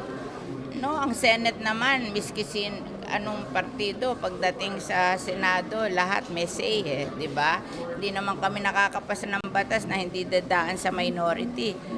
You have to stand there and defend it sa minority ng 3 days. And then, pag may mga amendments sila, dapat tatanggapin namin kung maganda. Kasi kung makakaganda naman sa batas yun, why not? Medyo ang Senate naman, miski ano pang partido, we are really a very independent body when it comes to legislation. Alam naman namin kung ano ang maganda sa bansa at pangit sa bansa. Pinag-aaralan namin yun. Thank you, ma'am. Okay, sige.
Welcome back. I'm Maria Ressa. You just saw a video of Chel Diokno, #WokeLodo. It trended on Twitter earlier this evening, talking to supporters about what's next. Also reading letters and tweets, some of them quite heart-warming and heart-wrenching, right? Seeing how he's run his campaign. After that, we saw video of Cynthia Villar right after she voted. Cynthia Villar is #1. Let's take a look at the latest partial unofficial results, although it's pretty close to having a full count now on the unofficial count after the transparency server, 7 hours delayed, kicked in. Cynthia Villar is #1 with 24.5 million votes. Grace Poe is #2, Bongo #3, Pia Cayetano at 4, Bato de la Rosa at 5, Sunny Angara at 6, Lito Lapid 7, Aimee Marcos remains at #8, Francis Tolentino #9, Bong Revilla at #10, Coco Pimentel 11, Nancy Binay at 12. The last two, JV Ejercito 13, Bam Aquino 14. If you follow on Rappler, you'll see that this is the first time in 80 years, roughly, or a little bit more. Let's take a look at that. And then we'll come back up and I'll update you. Let's see here. It's been, my gosh, I think we were talking about this earlier, is that we haven't had no opposition coming in. The last time the opposition lost this badly in the Senate was 1938, during the time of then President Manuel Quezon, and this was a completely different form of government, right? This means the impending loss for the opposition in the 2019 midterm elections reverts to pre-war Philippines, or to the very first time that midterm elections were held during the Commonwealth. We were still a Commonwealth then. If you go back, the last time we had one opposition in a race for the Senate was in 1969, and that man was Ninoy Aquino. Let's keep going and looking at the updates. These are the last few hours. Isko Moreno, let's go to the live blog. Isko Moreno has been proclaimed. 357,925 total votes. He has unseated former President Joseph Estrada in Manila. And you can see here, Honey weeps as her father, former Vice Mayor Danny Lacunas, brought to the stage with her. We keep going up. CEGP Central Luzon Chairperson Denise Macalino, huwag nating hayaan na dito magtatapos ang ating laban. Sa susunod na mabibigyan tayo ng pagkakataon, tiyakin natin ang ating mga boto ay mapupunta sa karapat-dapat na tao. Winning candidates in Los Baños, Laguna, proclaimed. And this one was very interesting from Athens, Greece. Paterno Esmaquel actually reported this for us just a little earlier from the overseas absentee voting. Keep in mind, in 2016, OAV took up about 1% or a little less than 1% of the total votes. Interesting, number one is Aimee Marcos. Doc Willie Ong is number 2. Bato de la Rosa is number 3. Paterno made the point that, Doc Willie Ong is a social influencer, has a huge Facebook follower count, and that's part of it, the power of Facebook and social media. Dexter and Cofredo Uy, Mayor and Vice Mayor of Catbalogan. And again, more of Isko Moreno. His running mate, Honey Lacuna, proclaimed Mayor and Vice Mayor of Manila. And here are more. These are the Senate bets per city, municipality, overseas posts. We can go down. You can go to ph.rappler.com for the full accounts. Comelec has declared that voting was successful in all clustered precincts across the Philippines. We've still to get the total number of people who actually voted, what percentage it is, but there were 61.8 million registered voters, and the average over the last 3 automated elections was a high 78%. In 2016, 82% of the registered voters actually voted. Let's keep going up. Mar Rojas fails to top the Senate polls in Western Visayas, which is his bailiwick, actually. And this is what we've been following all night, and we're going to hear more from her. Sarafica supporters were on their way to City Hall to demand a recount. Aika Ray has been live streaming that all night. We're going to talk to her in a short while. Chel Diokno thanking teary-eyed supporters. And here you go. I'm not at all sad at the outcome of this elections. It really doesn't matter to me. What's important is the light we have shown in darkness. Youth, and again, going through here. Now let's go back. Aika Ray in Taguig is live with us on the phone. Aika, tell us what's happening. Hello, Maria. Currently, I'm here at the Sarafica residence. Galing kami kanina dun sa area malapit sa Taguig City Hall. And then, nag-march yung mga tao papunta dito sa bahay ni Arnel Sarafica na siyang tumatakbo ng mayor ng Taguig. So kanina, sinasabi ng mga tao na nagde-demand kasi sila ng manual recount of votes. So, pagkatapos nila doon, dahil hindi nga sila makalampas dun sa police barricade, bumalik na rin sila dito sa bahay ni Mr. Sarafica. Sorry, I didn't hear. They weren't able to go through the gates of City Hall. Is that right? Yes. Yung roads pa lang leading to the City Hall, may police na doon. So people weren't able to go past the barricade. Okay. The police barricade. Got it. Can you please, let's look at the race in Taguig City. Let's look at the results so far that we have. These are with 99.14% of precincts reporting as of 9:51 p.m. in Taguig City. Proclaimed is Lino Cayetano. at 174,558 votes, followed by Arnel Serafica at 110,746 votes. Aika, how did the supporters come together? It was quite a rowdy group. How did they come together, and where are they now? Are they dispersed? Andito pa rin sila sa labas ng bahay ng mga Serafica. So, andito pa rin sila, nagsistay, and sabi nga nila, hindi raw nila iiwan si Serafica sa mayoral race. Hello? Yeah, Aika, go ahead. Yes. So, they're still outside, and hello, Maria. Yes, Aika. So what's the mood after? Because I saw, you were live. Thank you for showing it live. It did look like they were very agitated when they decided to walk to City Hall. But when they were walking away, it also seemed to have calmed down. Did it calm down? What do they want? How is Arnel Serafica reacting? So actually, he was surprised that people were here to support him, and that people actually wanted to do a manual recount and started to organize themselves and group to the City Hall. Okay. Is there any chance to talk to Arnel Serafica? Yes, we're actually here right now with him. So he's here with us right now, Maria. Okay. Shall we go live? Would you like to interview him? Can we talk to him?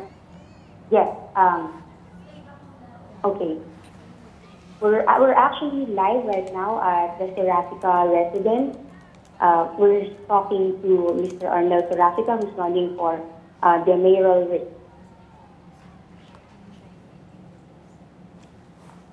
Arnel?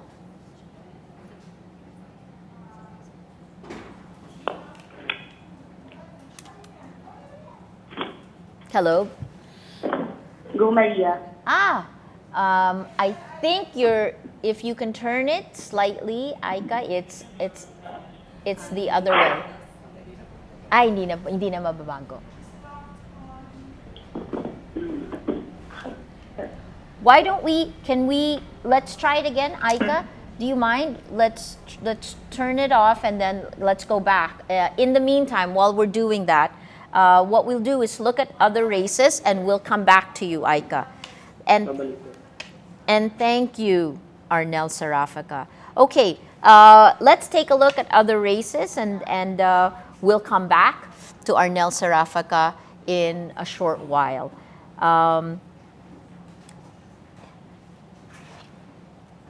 In the race with former Vice President Jejomar Binay, he loses to Kid Peña in a congressional race.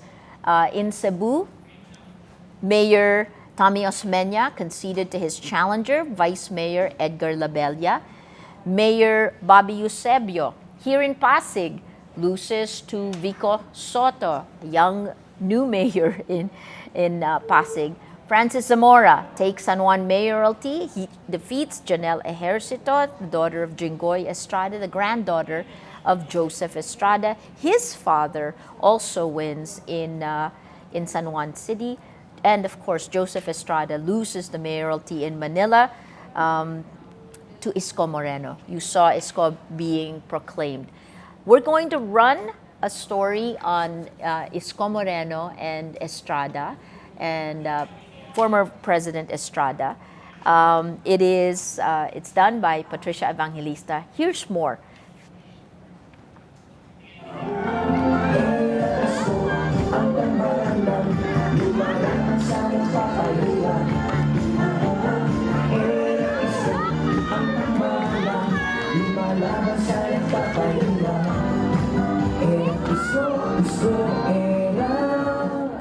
Nakikisuyo po ako, sana maunawaan ninyo itong pagsuyo ko.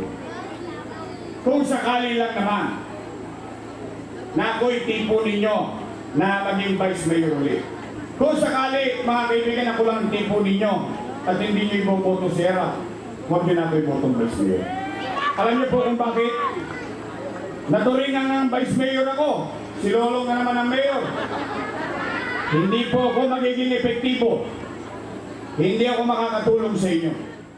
Okay, that was kailan yun? 2019 na ngayon.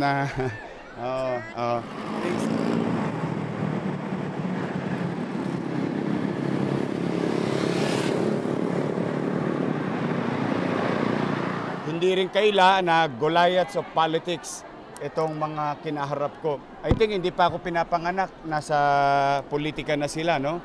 One is about, I think more or less 60 years in service. The other one is 50 years and I'm only 44 years old. So, ang talagang pag-iisipin mo, walang maglalakas ng loob na lumaban sa mga ito. Legacy, Makibagas, Sulo, Manila! Mabuhay, Mayor Erap Ejercito Estrada! Sa pelikula, ang mahirap ang bumag-erap, hindi iniwan si Erap. Ganon din sa politika. Mula mayor, senador, vice president, at hanggang pangulo, hindi rin iniwan na mahirap si Erap. Kaya masasabi ko po sa inyo, mamamatay, mabubuhay si Erap. Hindi makakabayad ng utang na loob sa mahirap. Salamat po.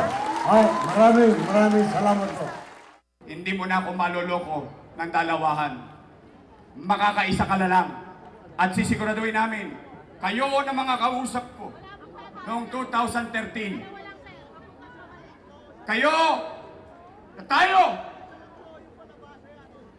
nagtulong-tulong na ibangon ng kanyang puri dahil yun ang hinihingi niya sa pagkakalugmok niya. Tayo, na mga batang Maynila, ang nagtaguyod ng kanyang puri. Ngayon, sino ang walang utang na loob? Hindi ko na po sasagutin. Ngayon, nandyan na yan. Wala na tayong magagawa sapagkat yan ay nangyari na sa mga nagdaang panahon. Pero meron tayong magagawa para bukas. Gusto nyo bang sumama sa akin? Taas ang kamay ng gusto nyo iatid siya sa San Juan? Gusto nyo bang ibalik na natin siya sa San Juan? Sasama ba kayo? Kaya nyo! 79 cluster percent that did not transmit election returns. The total number of registered voters of these cluster precincts is 63,152 votes. The lead of Isko Moreno over Erap is 139. Siya ang karapat-dapat na mayor na ng Maynila. Nakapaglingkod naman na siya sa taong bayan, napagbigyan na rin naman siya, and I think he did enough already for the country and for the city.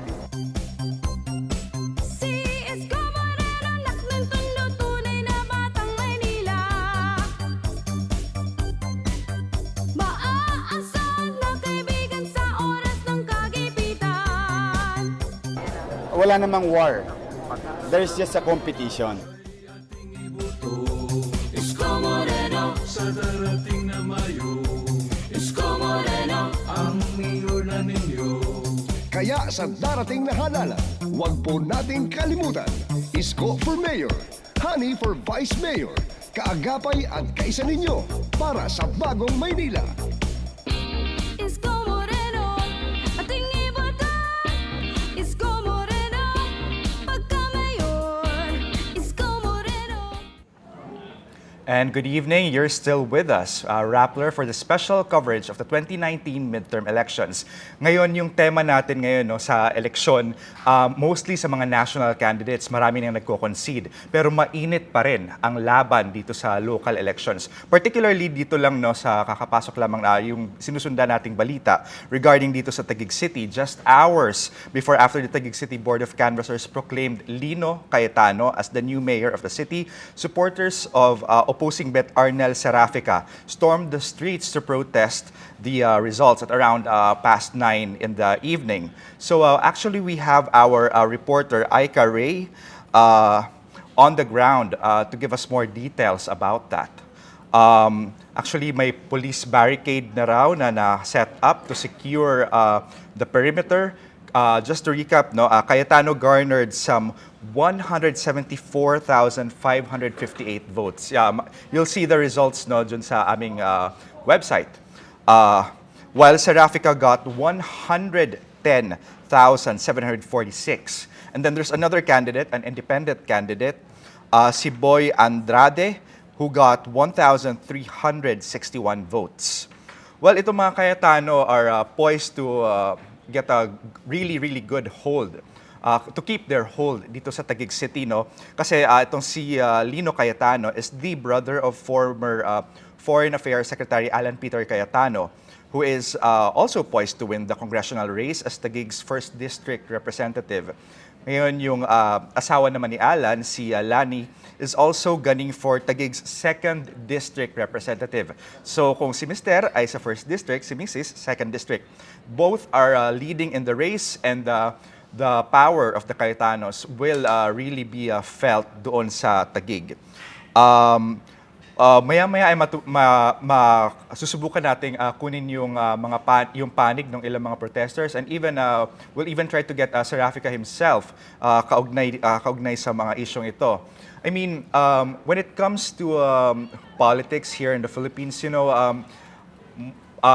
sad to say, parang as an observer, you know, having been covering several elections in the past years, kung walang, parang kakaunti lang yung natatalo, marami yung nadadaya, no?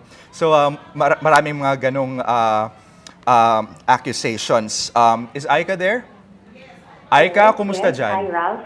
Kumusta ang sitwasyon dyan, Aika? So, kanina, maraming tao talaga yung nagprotesta papunta sa may Taguig City Hall, no? Kaya lang hindi na sila nakaabot sa loob ng City Hall kasi merong mga police na nag-barricade dun sa street na leading to the City Hall. So ngayon, yung mga tao, matapos nilang magprotesta doon, magkaroon sila ng mga ilang statement, nagpahayag sila ng gusto nila, at ang gusto nga daw nila ay magkaroon ng manual recount dahil ang kanilang tingin ay at dinaya raw sila ang kampo ng mga Serafica. So ngayon, nandito kami sa bahay ng mga Serafica dahil dito na rin nagtapos yung protesta. Pero yung mga nagpo-protesta, nandun pa rin sila sa labas, sa kasalukuyan, at naghihintay, at ang sabi ng isilang doon na hindi rin sila aalis at talagang magbabantay daw dahil hindi daw nila idiwanan ang tunay na mayor ng Taguig. Yun ang sabi nila. Ay, gaano ka-hostile yung crowd dyan? Tsaka may crowd estimate ba yung police? Kasi from what I understand, may barricade nga ng police siya dyan. Doon kanina sa City Hall. So far, no, wala pa akong estimate na nakukuha mula sa police. Pero tinatayo ko, sobra 100 talaga yung mga nagpunta doon sa may tapat ng City Hall. And kanina, mayroong mga nag-tweet din ng mga tao na drone shot. Ang dami ng tao. So, kitang okupado talaga. At siksikan, di mahulugang karayon yung mga tao doon. At kanina, actually, nandun din ako sa bandang gitna ng mga nagpo-protesta dahil na-caught na ako sa pag-live. And talagang yung mga tao na madamdamin na talagang gusto nilang ipaglaban na o sino daw yung sinusuportahan nila. Yung crowd, Aika, ano mga naapektuhan nito? Kumusta yung traffic or kumusta yung security situation doon sa paligid? Traffic. Kung talagang nag-traffic kanina, hindi gumagalaw yung mga sasakyan. Ano? Yung mga supporters naman, medyo, talaga sila, matapang kung titignan. No? So far, wala namang naiulat na nasaktan o nasugatan sa rally nila kanina. Tapos pagkatapos kasi silang hindi na nga sila talagang makatuloy dun papunta sa City Hall, nagpahinga muna yung iba, so nakatayo lang, pero patuloy pa rin sila sa sigaw ng gusto nila.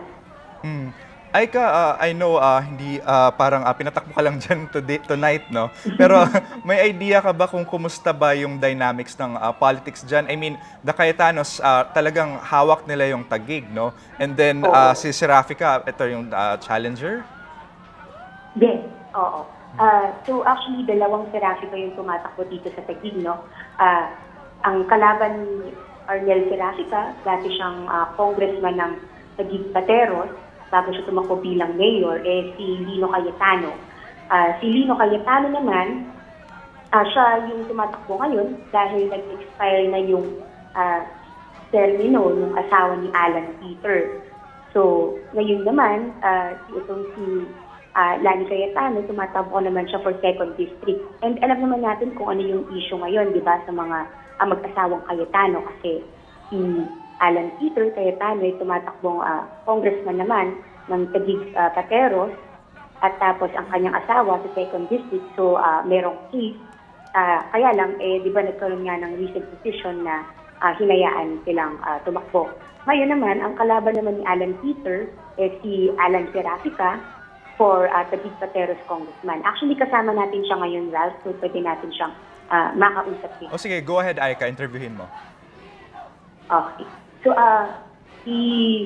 bibigay ko lang itong speaker kay Sir para marinig siya sa ating interview. Hi, sir. Hello? Hi, sir. Magandang gabi po. Hello, Si, good evening, hi, Ralph. sir. Si Ralph Rivas po ito ng Rappler. Sir, kumusta po dyan?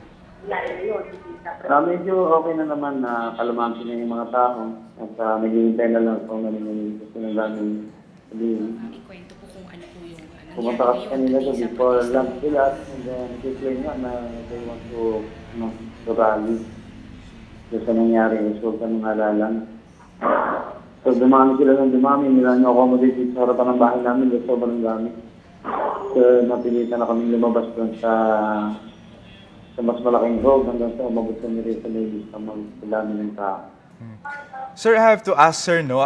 Kilala mo ba kung sino nag-mobilize nito or kayo po ba mismo yung nag-mobilize ng mga tao para kalampagin yung City Hall? Sila mismo ang nagpunta rito eh. Sila mismo ang nagpunta rito. Unang kukunti nga sila eh, hanggang sa dumami ng dumami.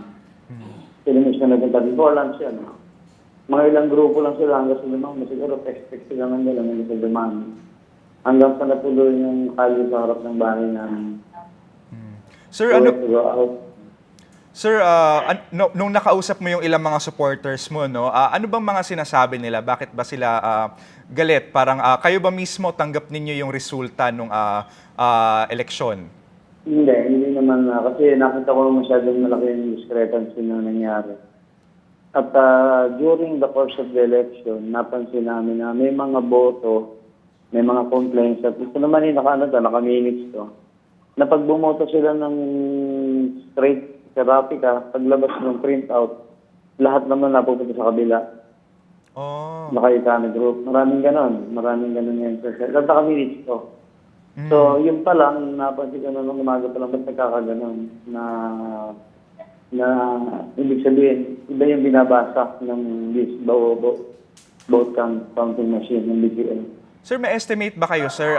I assume mukhang magkakaso or magrereklamo kayo kaugnay nito. May mga maipapresenta na ba kayong ebidensya kaugnay dito? Yes, meron kami mga evidence naman. Inaipon na yung mga lawyers namin para makapag-file kami ng protest. At yun ang request ng mga tao rin sa amin na nilahanap nila. Nilahanap nila kung saan napunta yung boto nila.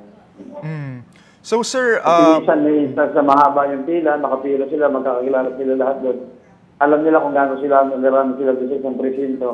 And then paglabas ng boto is nawawala yung kanilang mga boto dito sa presinto niya. Yun yung mga reklamo nila. Sir, paano niyo po mailalarawan yung campaign season, sir? Gaano ba kainit yung inyong rivalry between Lino Cayetano and sa inyo po? Ito naman, makikita, trace back naman dito sa mga nag-focus sa mga meetings namin, sa motorcade, sa mga rally. At napakahingin ng appreciation ng tao sa amin.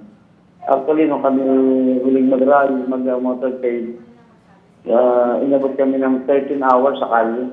13 oras kami umikot sa Taguig. At ang tao nasa kalye. Lahat ng klaseng tao, matanda, bata, mayaman, mahirap. Sumasalubong sila sa kalye. Sumasalubong sila sa kalye. Kaya hindi kami makausap ng mabilis.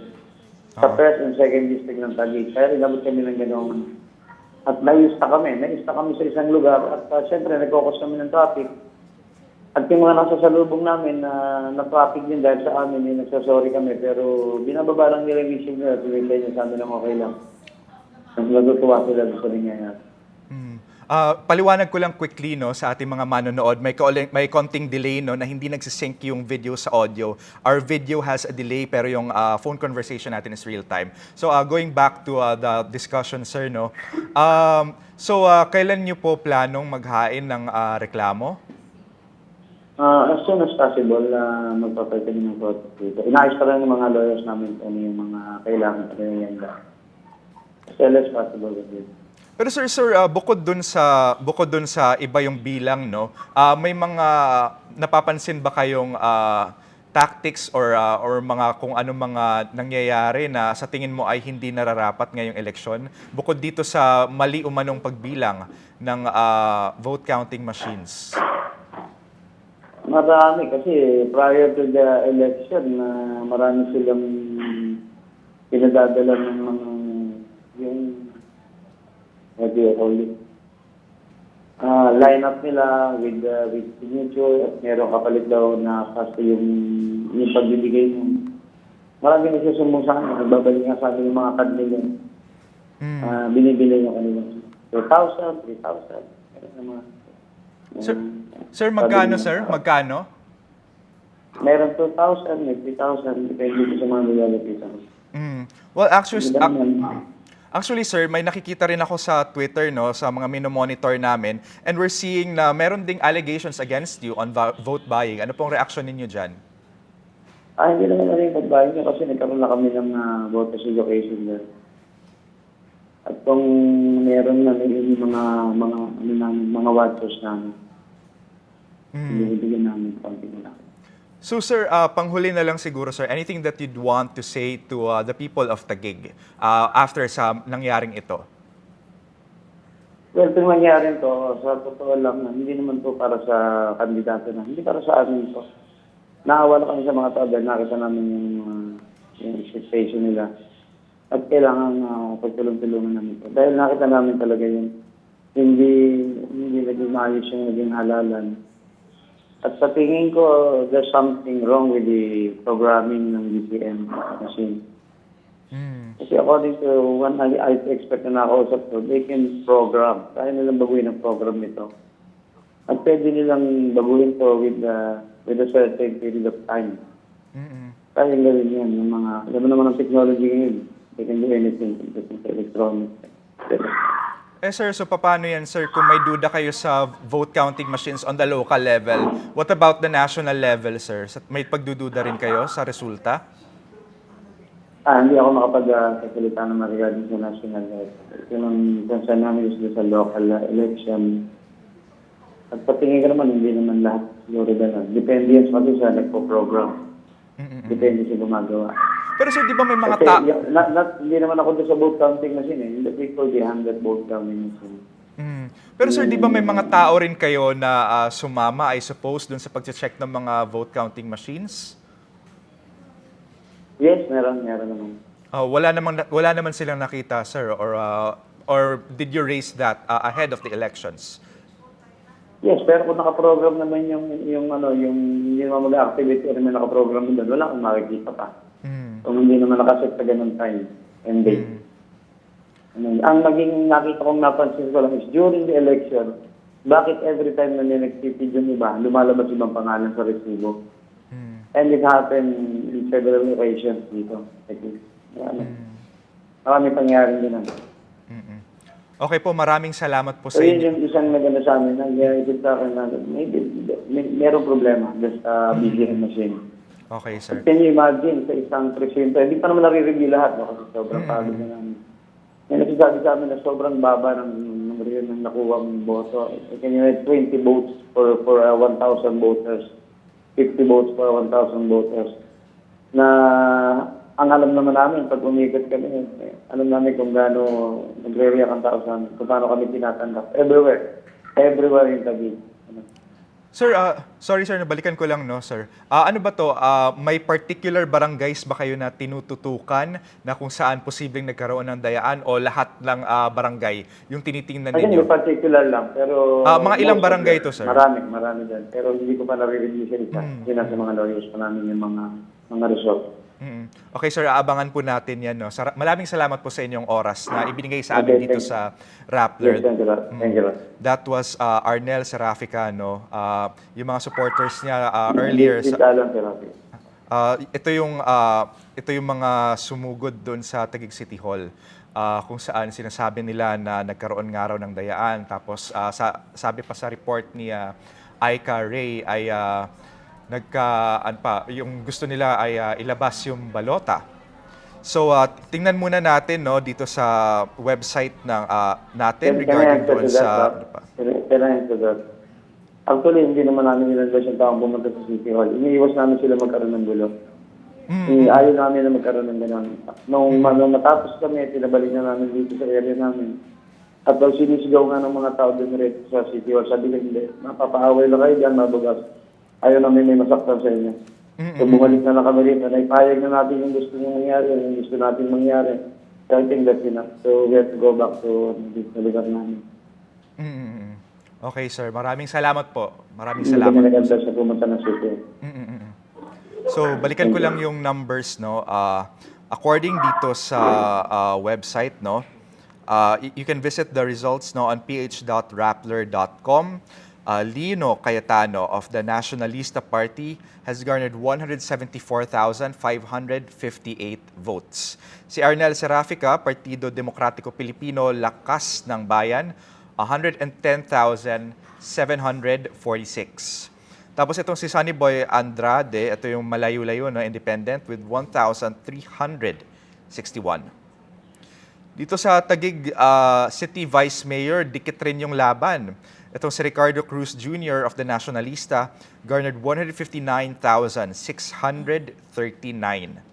Tapos itong si Henry Dueñas Jr. of itong kapartido ni Arnel Serafica, no, 106,922. Okay, dito sa House of Representatives, ito si Maria Laarni Cayetano, Nationalista Party, 112,535. Malayo yung agwat niya, no, dun sa kumpara sa kalaban niya na si Michelle Ann Gonzalez of Partido Demokratiko Pilipino, Lakas ng Bayan with 41,763. Tapos dito naman sa first district, ayan po yung makikita nyo sa inyong screen, yung mga mga first district ng Sangguniang Panglungsod, second district, Sangguniang Panglungsod din. Tingnan natin dito sa House of Representatives if there are more actually.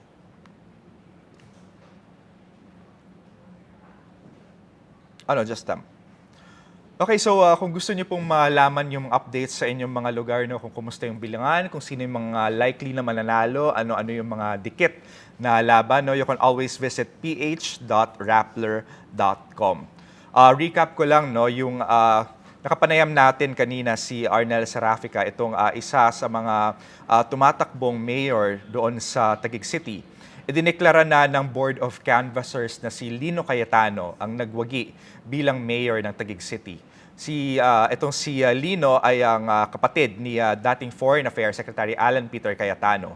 So again, it's Cayetano City. Taguig City is Cayetano City this time around.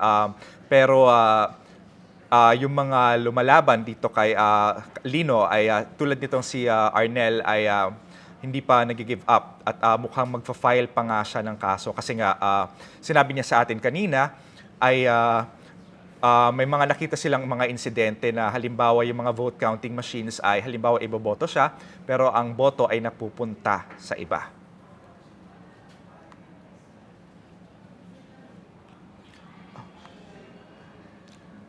Okay, let's check out more news from Rappler.com. Let me just find the hashtag PHVote tab.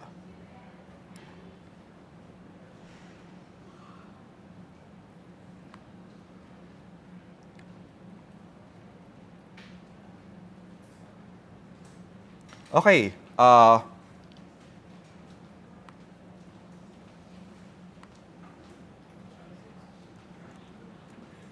Here's an update from Bohol, gubernatorial race update. Canvassing, nangyari siya, nag-resume siya noong 7 p.m.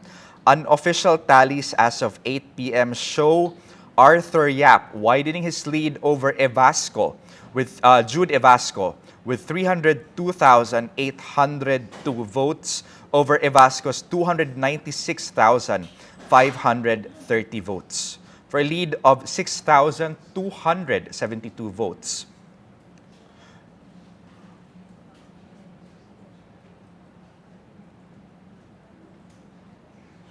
And then ito pa, isa sa mga tinututukan natin, nako, sobrang daming basura. Pagkatapos dito sa eleksyon, no, yung mga campaign paraphernalia, yung mga kung ano-anong posters, ballers, plastic, napakarami.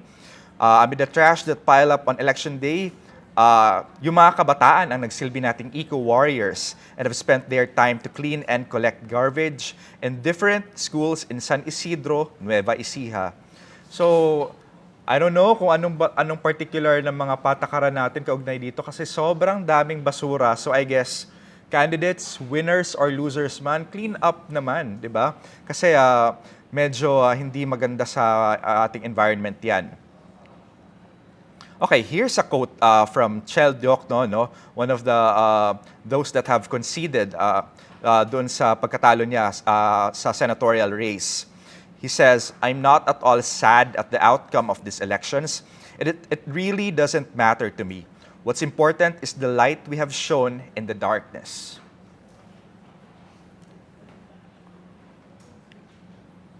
And then here's a highlight, no, from a report from my fellow reporter Mara Cepeda. Chel Diokno thanks teary-eyed supporters. So hindi lang si Chel yung emotional, yung mga supporters niya rin. "I will never be the same after this campaign," Diokno told audience members during his concession speech at the Aurora Tower in Quezon City. "And for the rest of my life, I will never forget the love and support that all of you have given this effort." And then here, if you want more photos and videos of regarding that incident in Taguig City, you can visit our website and follow Aika Ray at Ray Aika. So you can see naman hundreds talaga yung pumunta doon sa Taguig City Hall para iprotesta yung pagkadeklara sa pagkapanalo ni Lino Cayetano bilang mayor ng Taguig City. And then here's more information that we have. From Mar Rojas failing to top the senatorial polls in Western Visayas, former Interior Secretary and Ocho Derecho Bet Mar Rojas got the largest number of his votes from Western Visayas, but he ranks only 4th in the region's senatorial race results as of 7:42 p.m. Tuesday, May 14. So napakarami pang balita, no? If you want to follow those, just visit our website, rappler.com. And I'm Ralph Rivas. That has been Rappler's coverage on the 2019 midterm elections.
kasama, maaasahan mo sa tuwina. Pinatayan na tayo ng ilaw!